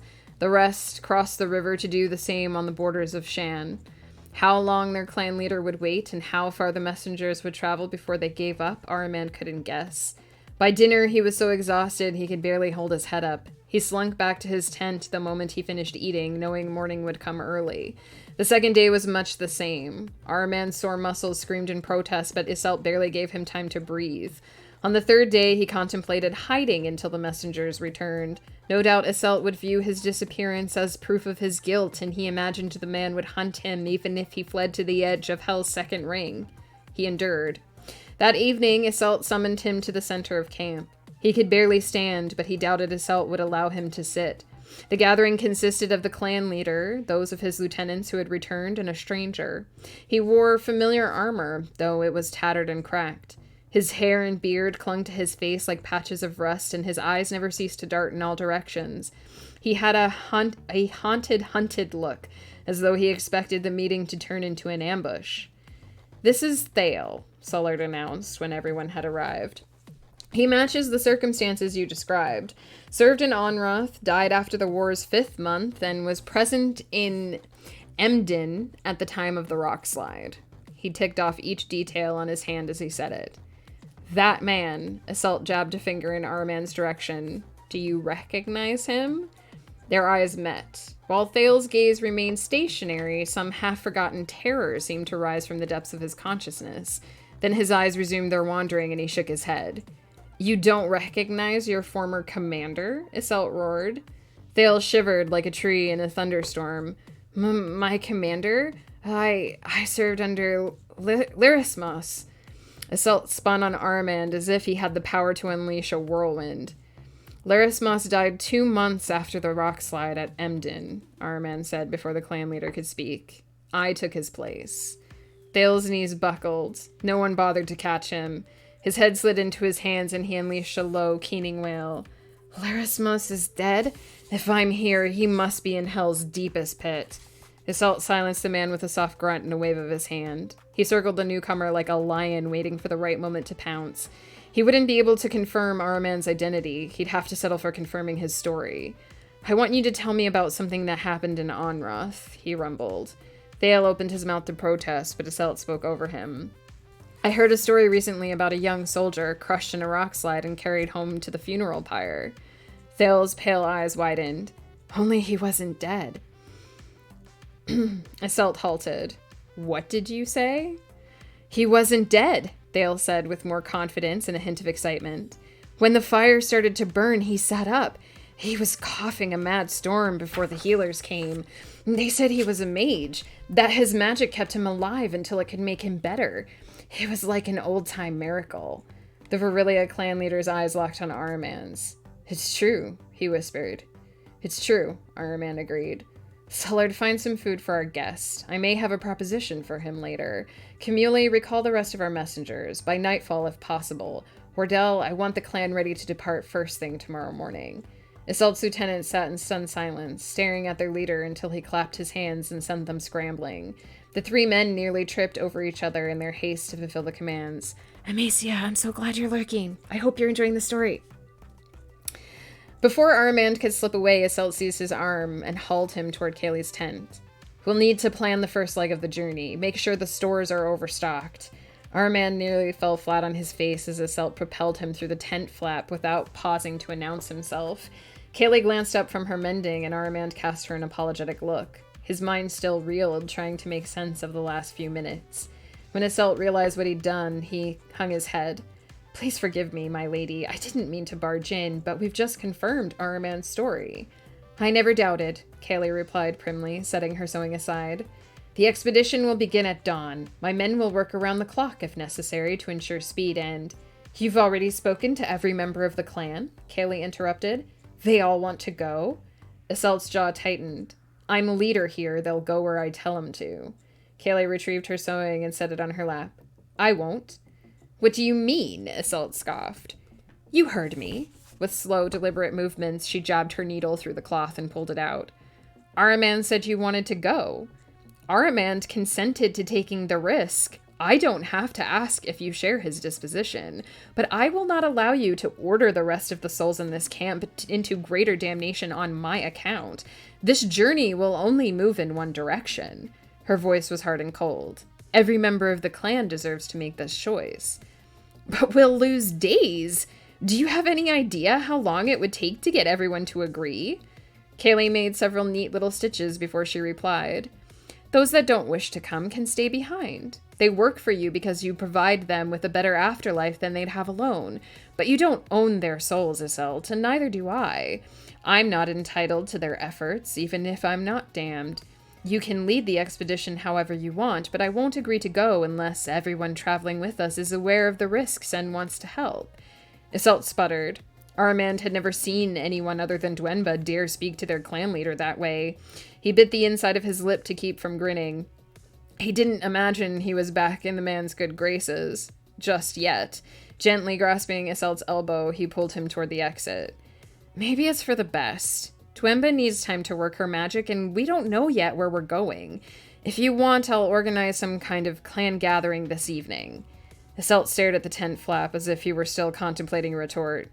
Yes, yes, he said at last. Do that. We may have all the time in the world. Then again, much like your soldier friend, we may not. And now we're on chapter 6. I think I'm going to try to get through chapter 6. Which will put us at just under 80 pages. And I think we might have to stop there for the night. It's only the first half of part 1. There are 12 chapters in part 1. But I can only read so much. And I can only read so fast. I don't know why, but the book is actually... Well, I do know why. It's been a while since I read this, and I probably actually just forgot how long it actually is. But yeah, I think this is a really good first reading session, and I hope you guys have been enjoying it. I think this is the chapter where I have to remember how all of the hell names are pronounced, which is great. Some of them are from actual Greek mythology, so if I mispronounce the Greek words, I apologize. I think there are 2 scenes, but I think one of them is short, so... Let's see how it goes. Chapter 6, A Path to Follow. With every member of the clan crammed around the central fire, Virilia looked much larger than usual. Even the children waited in eager silence to hear their leader's announcement. Ahriman stood in shadow at the far edge of the gathering. He had little personal stake in the proceedings. He would see Kayleigh's spirit released from hell no matter the cost, even if he had to go alone. He suspected Iselt felt the same. His eyes scanned the crowd. How many would share their resolve? Dwenba stood at the front of the circle, her face ablaze in the firelight. The twist of her lips suggested a lengthy diatribe perched on the tip of her tongue, awaiting release. Camule stood at the back of the inner circle, arms crossed in front of his chest. It didn't surprise Ahriman to find Sullard beside him, one elbow propped against his smaller companion's shoulder. The taller man might have been murmuring something in Camule's ear, but it didn't seem to improve the hunter's sour mood. Like himself, Wardell stood apart from the rest of the group. Ahriman had never directly interacted with the man, but he seemed thoughtful, as if he knew what to expect. Beyond him, so deep in shadow Ahriman almost missed him, stood the nervous, twitching Thale. His head darted back and forth, seeking hidden threats. Ahriman wondered if the man's experience on the battlefield caused his anxiety, or if his time in hell had broken him. Had he yet divined what Iselt had in store for him? The clan leader had gone to great lengths to ensure this meeting remained a clan affair. There had been a tight guard posted all day, and Ahriman suspected Iselt had already thoroughly discussed the matter with each of them. Now he clomped to the center of the circle, and the crowd parted to make way. He hefted himself atop a crate situated just outside the fire's reach, putting his head slightly higher than the rest of the crowd. My fellow clansmen and women, a hush fell over the gathered throng. As many of you are already aware, we have sheltered and protected an innocent soul for some months now. After a long and difficult search, I've discovered a way to free her from this terrible fate. The lady calls us to answer. Who among you will accompany her on her journey from hell? A murmur passed through the crowd, heavy with disbelief.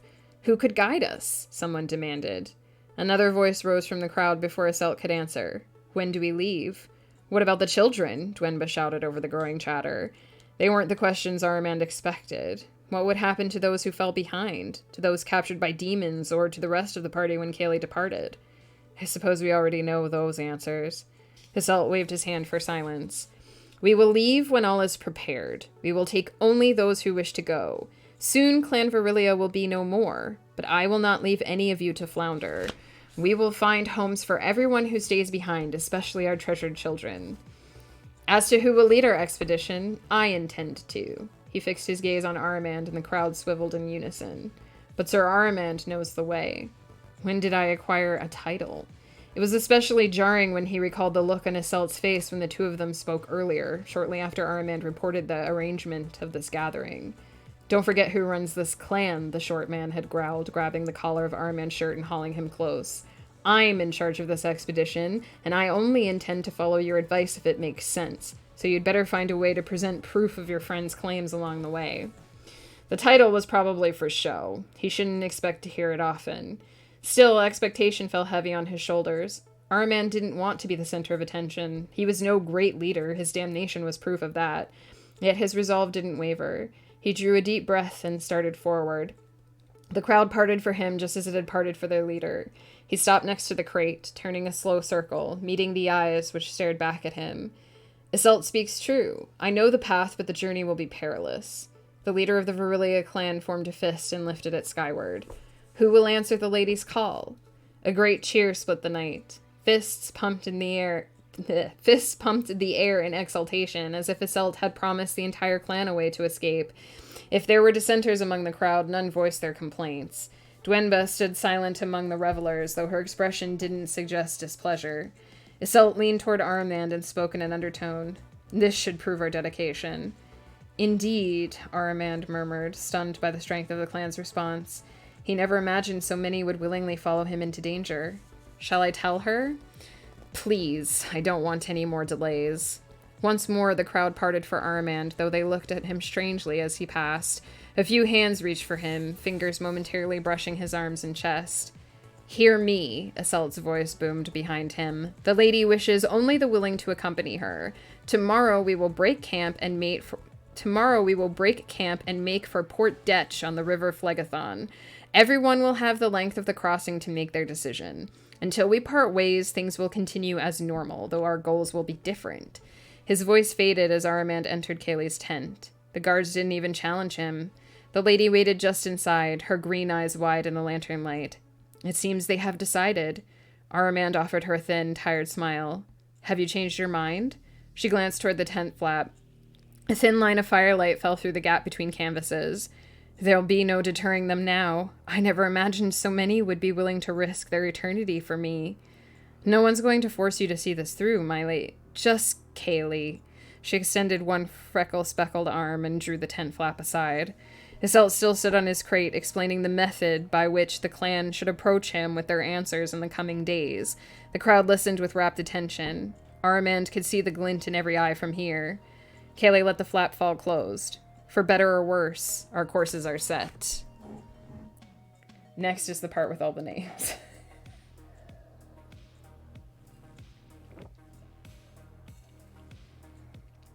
Oh my goodness. So way in the long ago when I first published this book, I did a Facebook chat where I did a Facebook Live where I pronounced all the names, but I've forgotten some of them. So we'll see how this goes.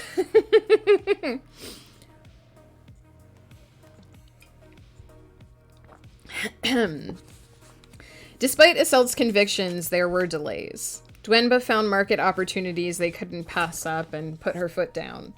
Aramand seconded her suggestions. Kayleigh tried not to giggle at the veins protruding from Iselt's neck when he relented. Refusing to lose more than one day, Iselt put everyone on double duty. Several clan members wished to remain in Blalt, which kept their leader busy. It wasn't that unusual for people to shift clans or take up residence at port, but Iselt needed to make a show of trying to keep them. In this case, to make certain they received beneficial arrangements. During his absence, Kayleigh brazenly strode from her tent to assist with the workload. Between helping the clan's women note and pack new inventory, she organized messages, assigning the camp children various tasks. Iselt stalked over to the supply tent around mid-morning, just after Kayleigh finished assigning a new round of messages to her eager young assistants. What in blazes are you doing? He growled, scowling up at her. Anyone could see you. You know how dangerous outsiders are. Kaylee snorted. With everyone scurrying about like chickens escaped from the coop, no one's going to notice me. Oh my goodness, Sandream, hello! Thank you so much for the raid!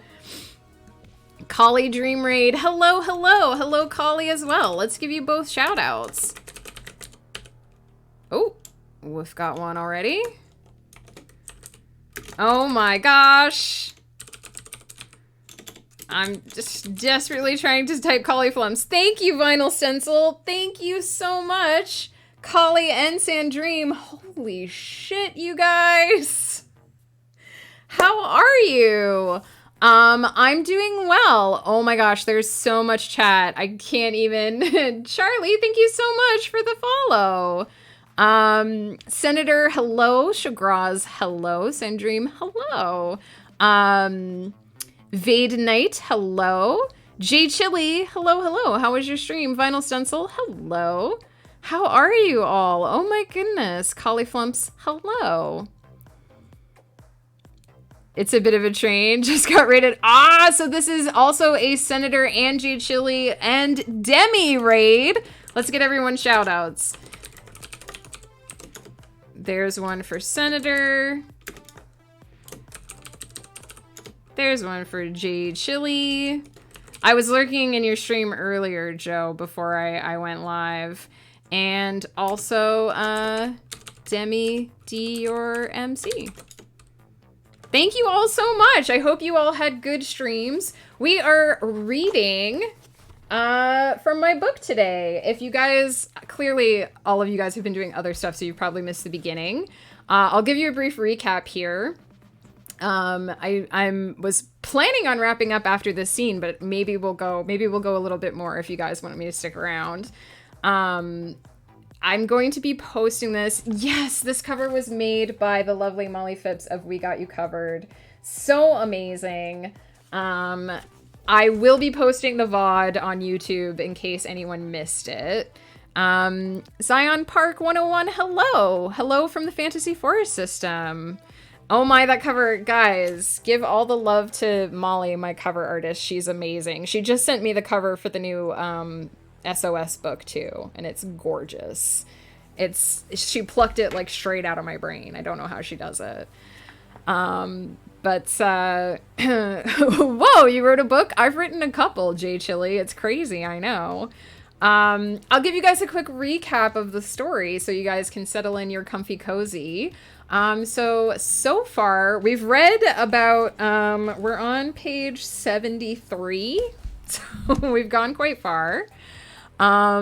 In this book, we start with Armand, who arrives on the shores of a barren wasteland to discover that he is in Ethilrotha, the outermost level of hell. Damned by circumstance for his life as a soldier, he takes up with a clan called Virilia, which is led by a man named Iselt, a sort of gruff, curt man who runs a tight ship. Armand earns himself a place in the clan and quickly realizes that there is a secret that the clan is hiding. A couple books. Joe, you make me so happy. He quickly realizes that the clan is hiding a secret, and their secret is Lady Kaylee, a soul who does not appear to be damned like the rest of them.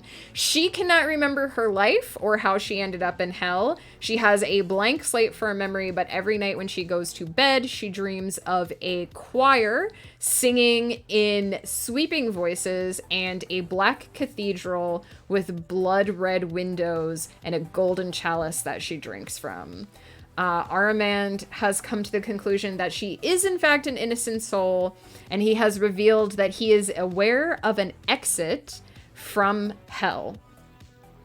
Oh my gosh, Joe, thank you so much for gifting that sub to Zion Park. Been actively looking through browsing for safe spaces and mental health channels.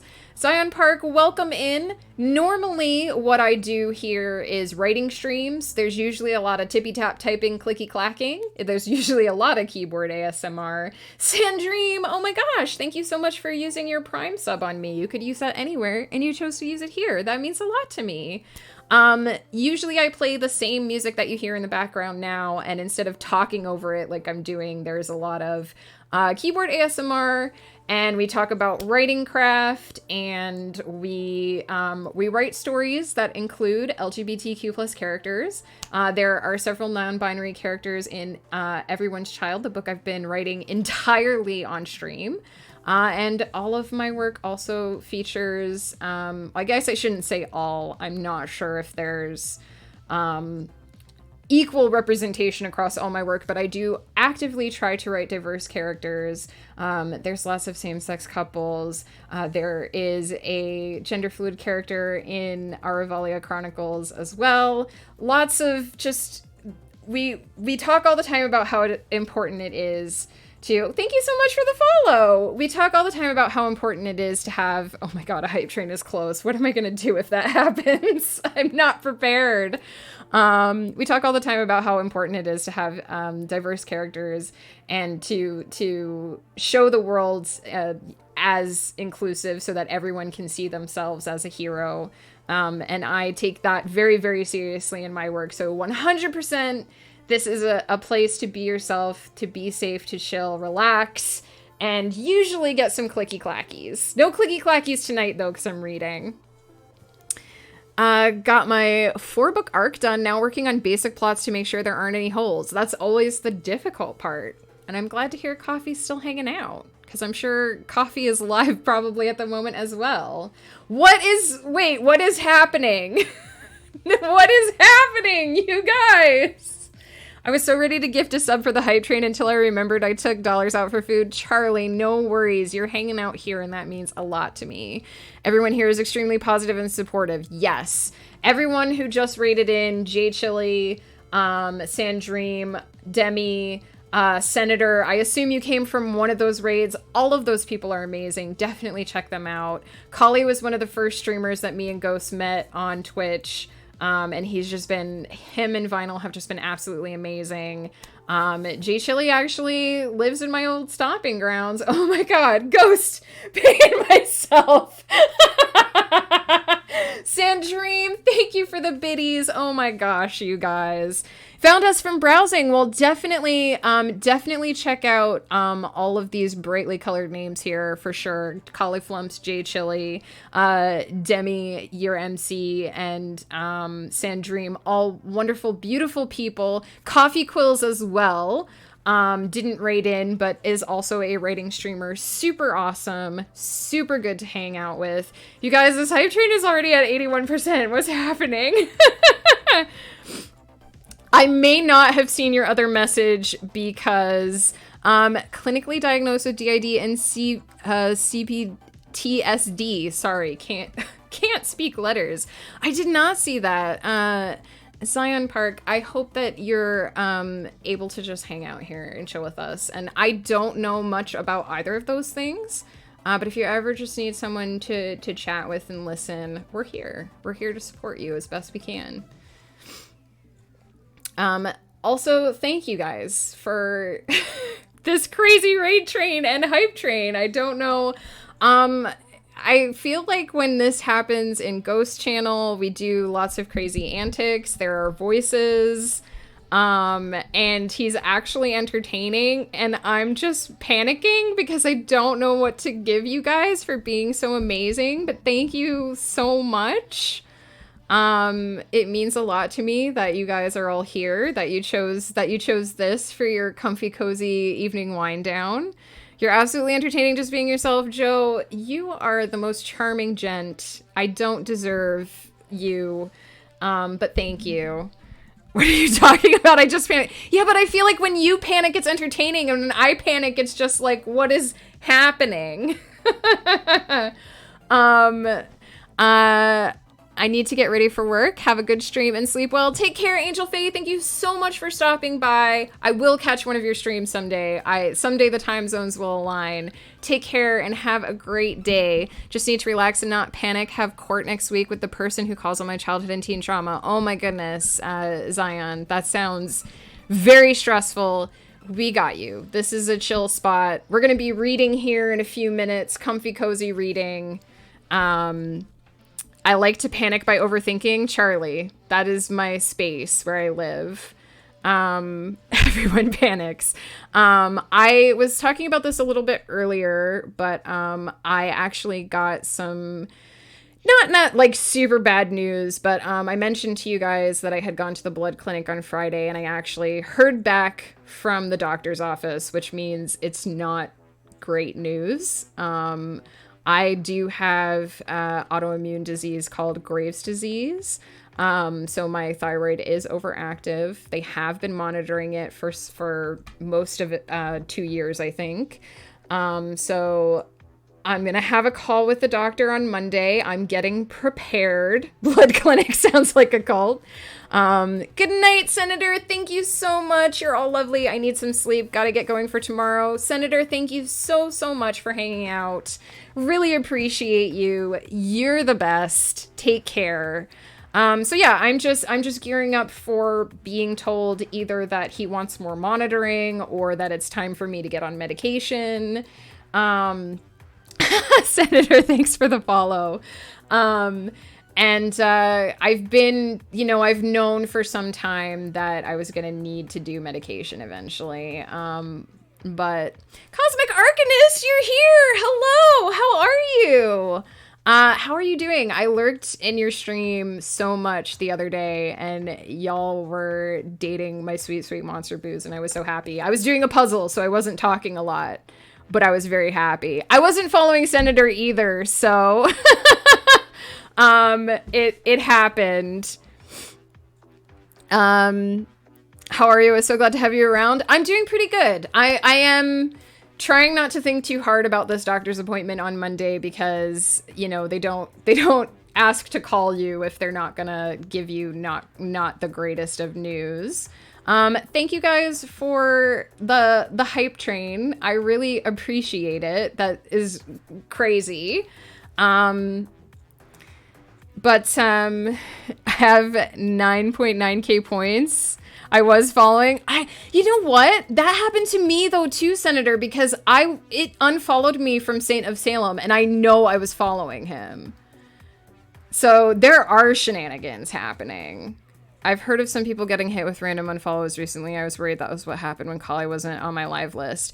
Yeah, it's so weird because I had to refollow. Now that you mention it, Senator, I had to refollow someone the other night too. And I was like, no, I know that I was following you before. Like, I just saw you in my list not that long ago.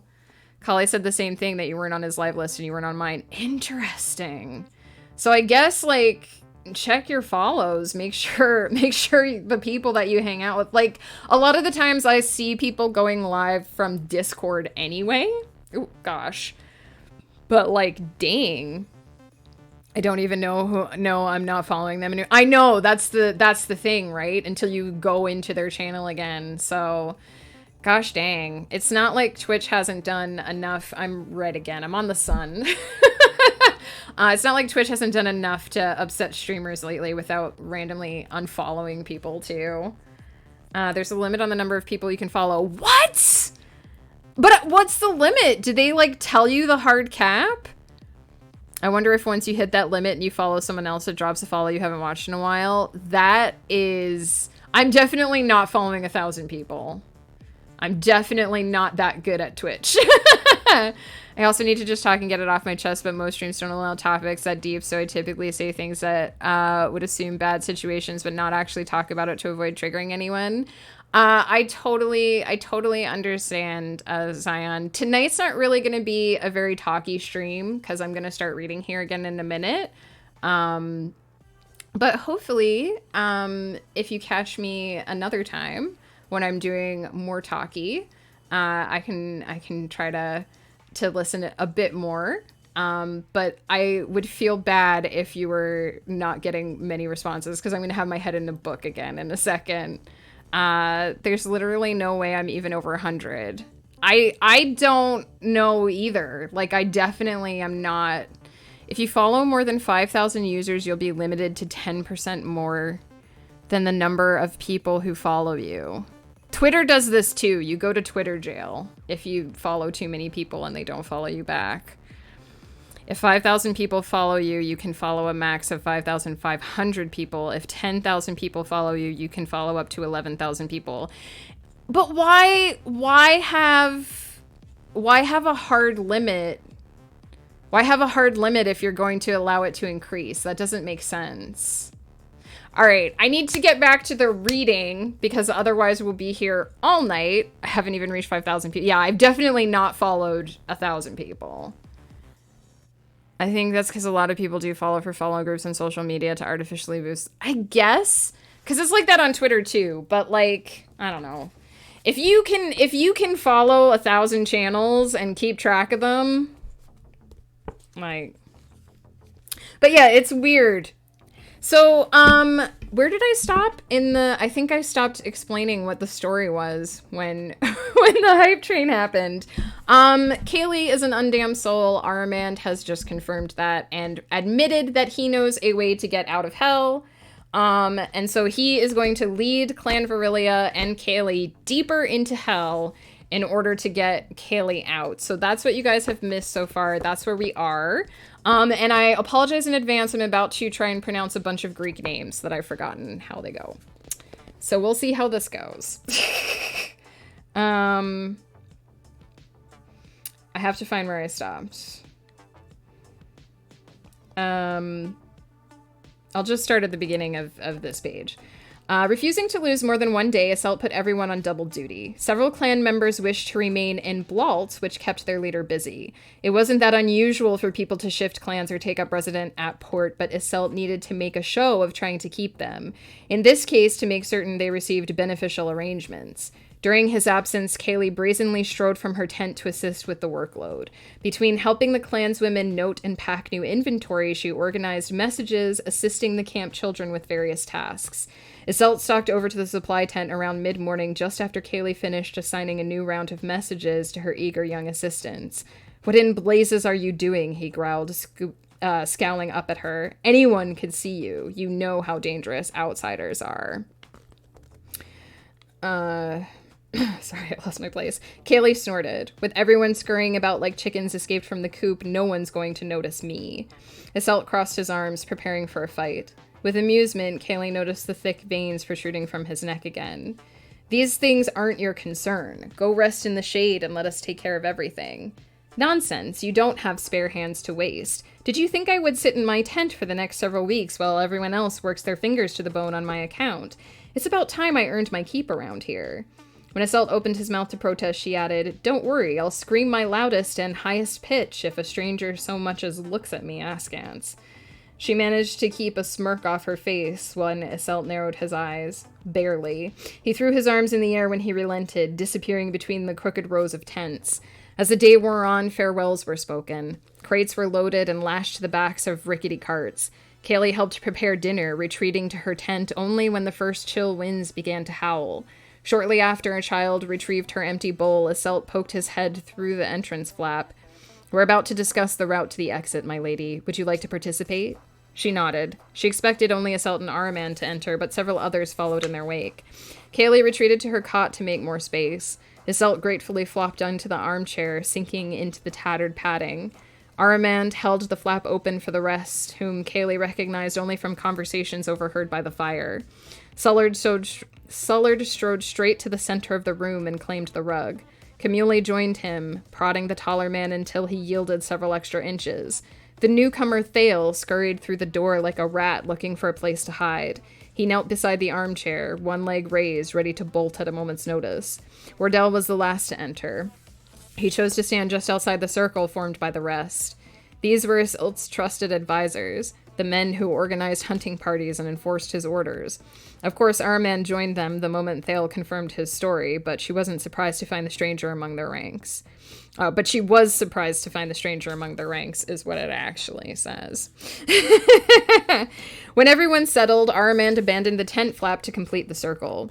Using a stunted stick, he drew a series of 7 concentric circles in the dust on the floor.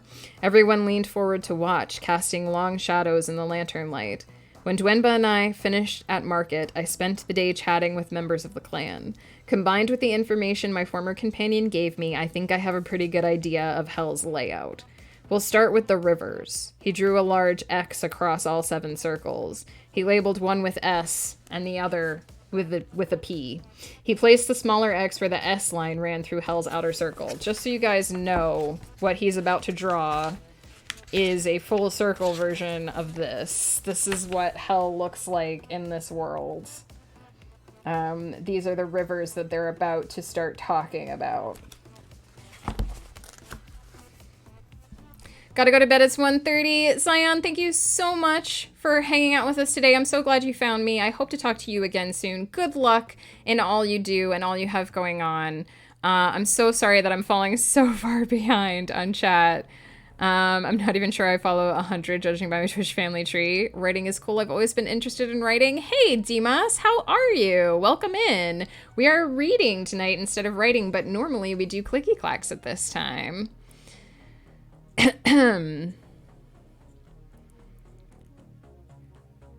I also agree that you shouldn't create characters just to, you know, remind you that you're gay. Like, gay characters should it's just a part of who they are, right?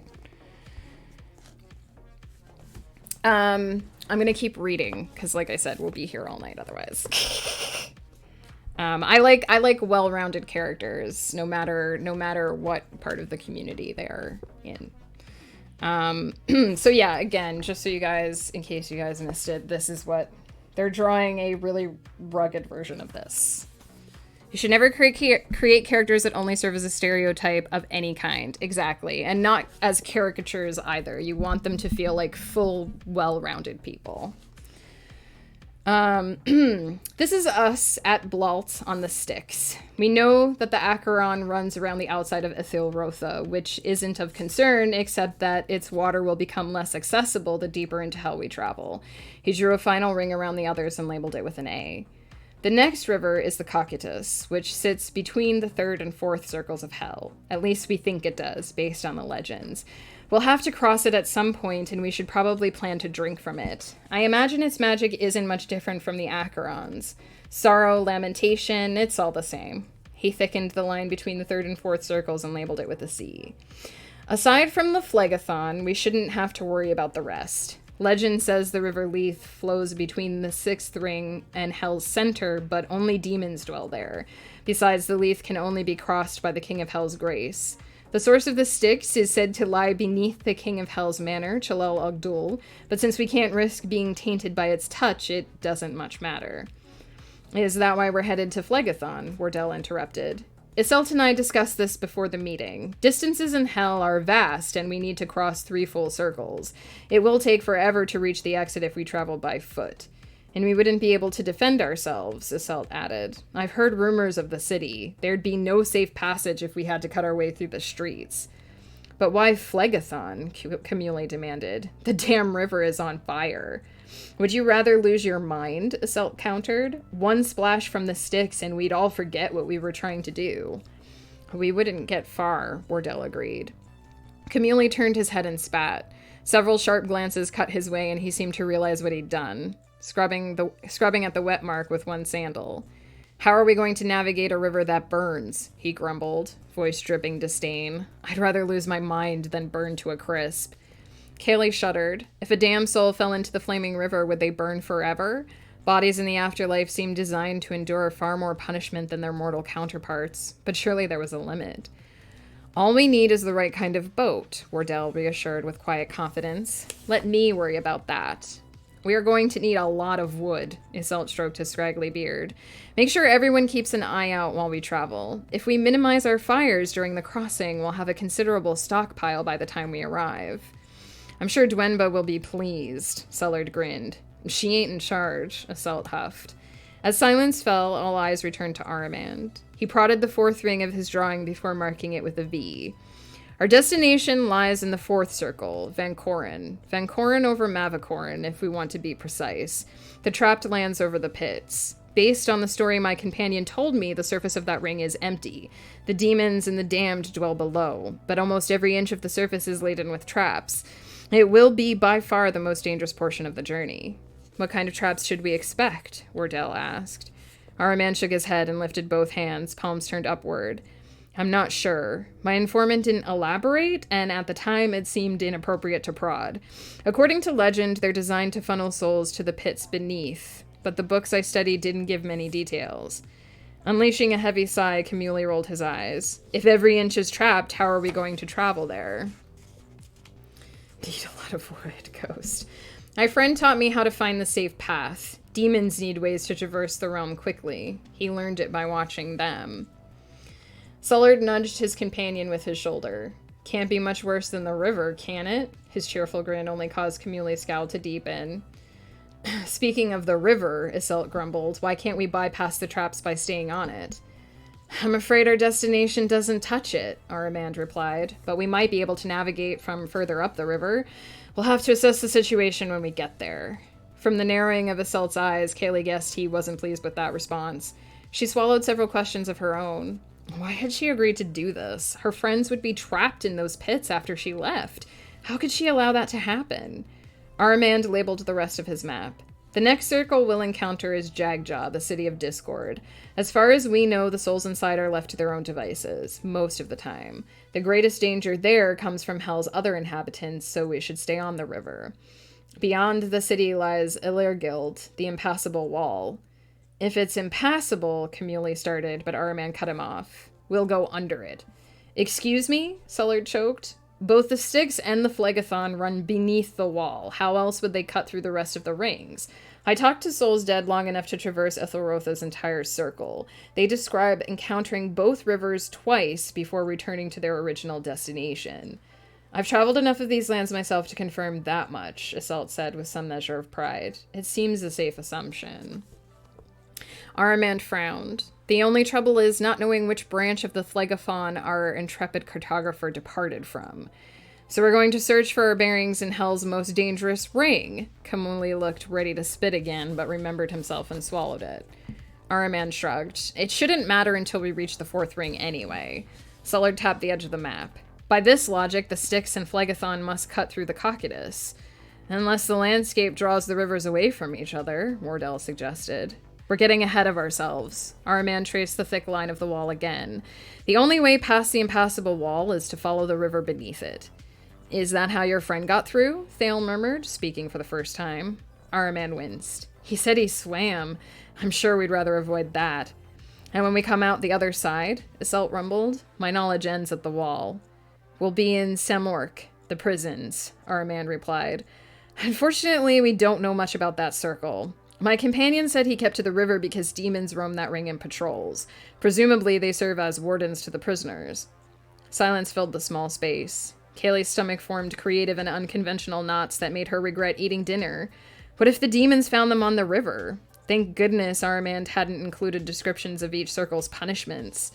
Her imagination provided plenty of possibilities. What about the fifth circle? Thale stammered, shifting his weight to the opposite knee. Aramand shook his head. It's called the Forbidding Forest, but we shouldn't have to get close to it. No one asked what path they would take to return. Kaylee's chest constricted. Iselt slid to his feet and Aramand handed him the stick. We'll move at a diagonal. The clan leader traced an angle between the rivers marked S and P on the crowded diagram. Hopefully it will cut our travel time by a couple of weeks. The best we can do for now is plan for the worst, Aramand said. We won't know what waits on the other side of the wall until we get there. The river should protect us from everything but demons, Wardell replied. And roasting to death, Camuli muttered. Sullard nudged him again. We aren't going to throw you into the river unless Iselt gets sick of your complaining. A hint of weary humor graced Aramand's face. I'm sure the River of Fire will be the least of our worries. Perhaps they wouldn't be able to find a solution to sailing through the flames. At this point, Kaylee would have preferred it. She could think of no other way to deter the clan. Iselt and his lieutenants departed. Thale darted through the door first, followed by Sullard, still teasing Camuli. Wardell left without comment, but Iselt bid her good night and warned her he planned to depart by dawn. Kaylee couldn't find her voice. Why hadn't she considered the consequences of this undertaking before she agreed? In all the excitement, she'd forgotten her own warning about the dangers. Before Aramand left, he swept his boot across his map, leaving nothing but a dirty smear. We'd best not leave any traces. You never know who or what is going to pass through here, and I don't think Hell's ruler will take kindly to our plans. Good night, Charlie. Take care. This is where I was originally planning to stop. The next chapter isn't super long, so if you guys want me to stick around, we can do one more quick chapter, but then I will have to go. I haven't gotten to talk to Ghost much the last 2 days, and I want to at least see him for a few minutes before he heads to bed.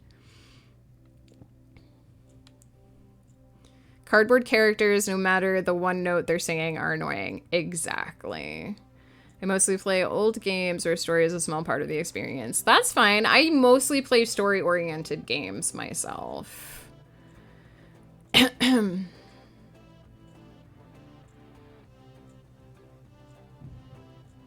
Wood needed. Wood is needed to build a boat.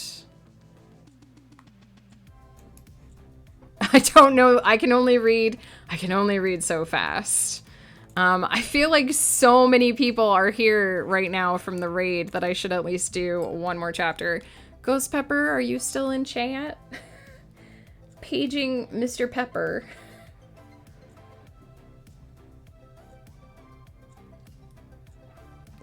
Paging Pepper boy. Pepper man, Mr. Pepper. I can only read so quickly aloud and still have you guys understand it. But I'm willing to do another chapter unless y'all want to head to bed, then we can go raiding. I'm just wondering if Mr. Ghost Pepper wants to head to bed. I'm wondering if hang on, let me peek. He may have actually already headed to bed.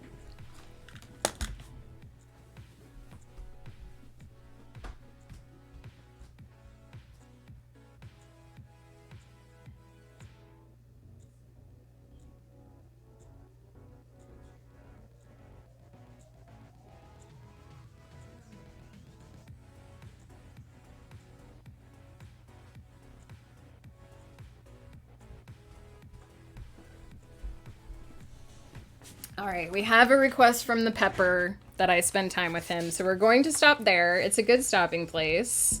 I will do another stream of reading. I will probably do more streams of reading than I anticipated, because the book is longer than I remembered. But we got through the first 6 chapters. We did about 80 pages. Yeah, more reading streams, totally. I'm going to try to do them at different times of the day so that they're not all in the evening as well. And like I said, I will post the VOD of this, so it will be available. People can watch through what we've already read. I think, because there are not a lot of people about, we could raid Coffee Quills if we want to stick to a writing channel, or our good friend Steve Fantasy is streaming as well a spoopy game for Spooptober. We could head over there as well. Night ones are fun. It's like I'm getting a bedtime story. Well, I hope you enjoyed. I don't know how long you've been here, Cosmic Arcanist. I think we had a lot of lurkers throughout the stream. But if you guys like the nighttime, let me know. Because I'll post on the Discord and ask like when you guys want me to do it. I know it wasn't as much of an interactive stream. I gotta read quick though because the Pepperman gave me a directive.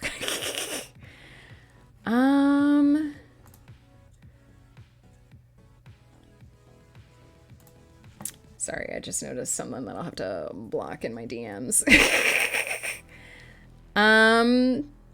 Do you guys want spoop or do you guys want chill? I guess we're winding down for the evening. So let's pop over to Coffee Quills. If you guys aren't following Coffee Quills, you totally should. She's amazing. One of the first people who found me on Twitch. And I actually don't get to raid her very often. So let's pop over there.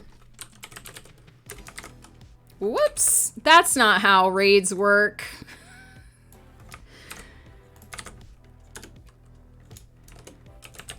Please feel free to use any emotes that you want. But if you have mine, you can use this cute little octopus.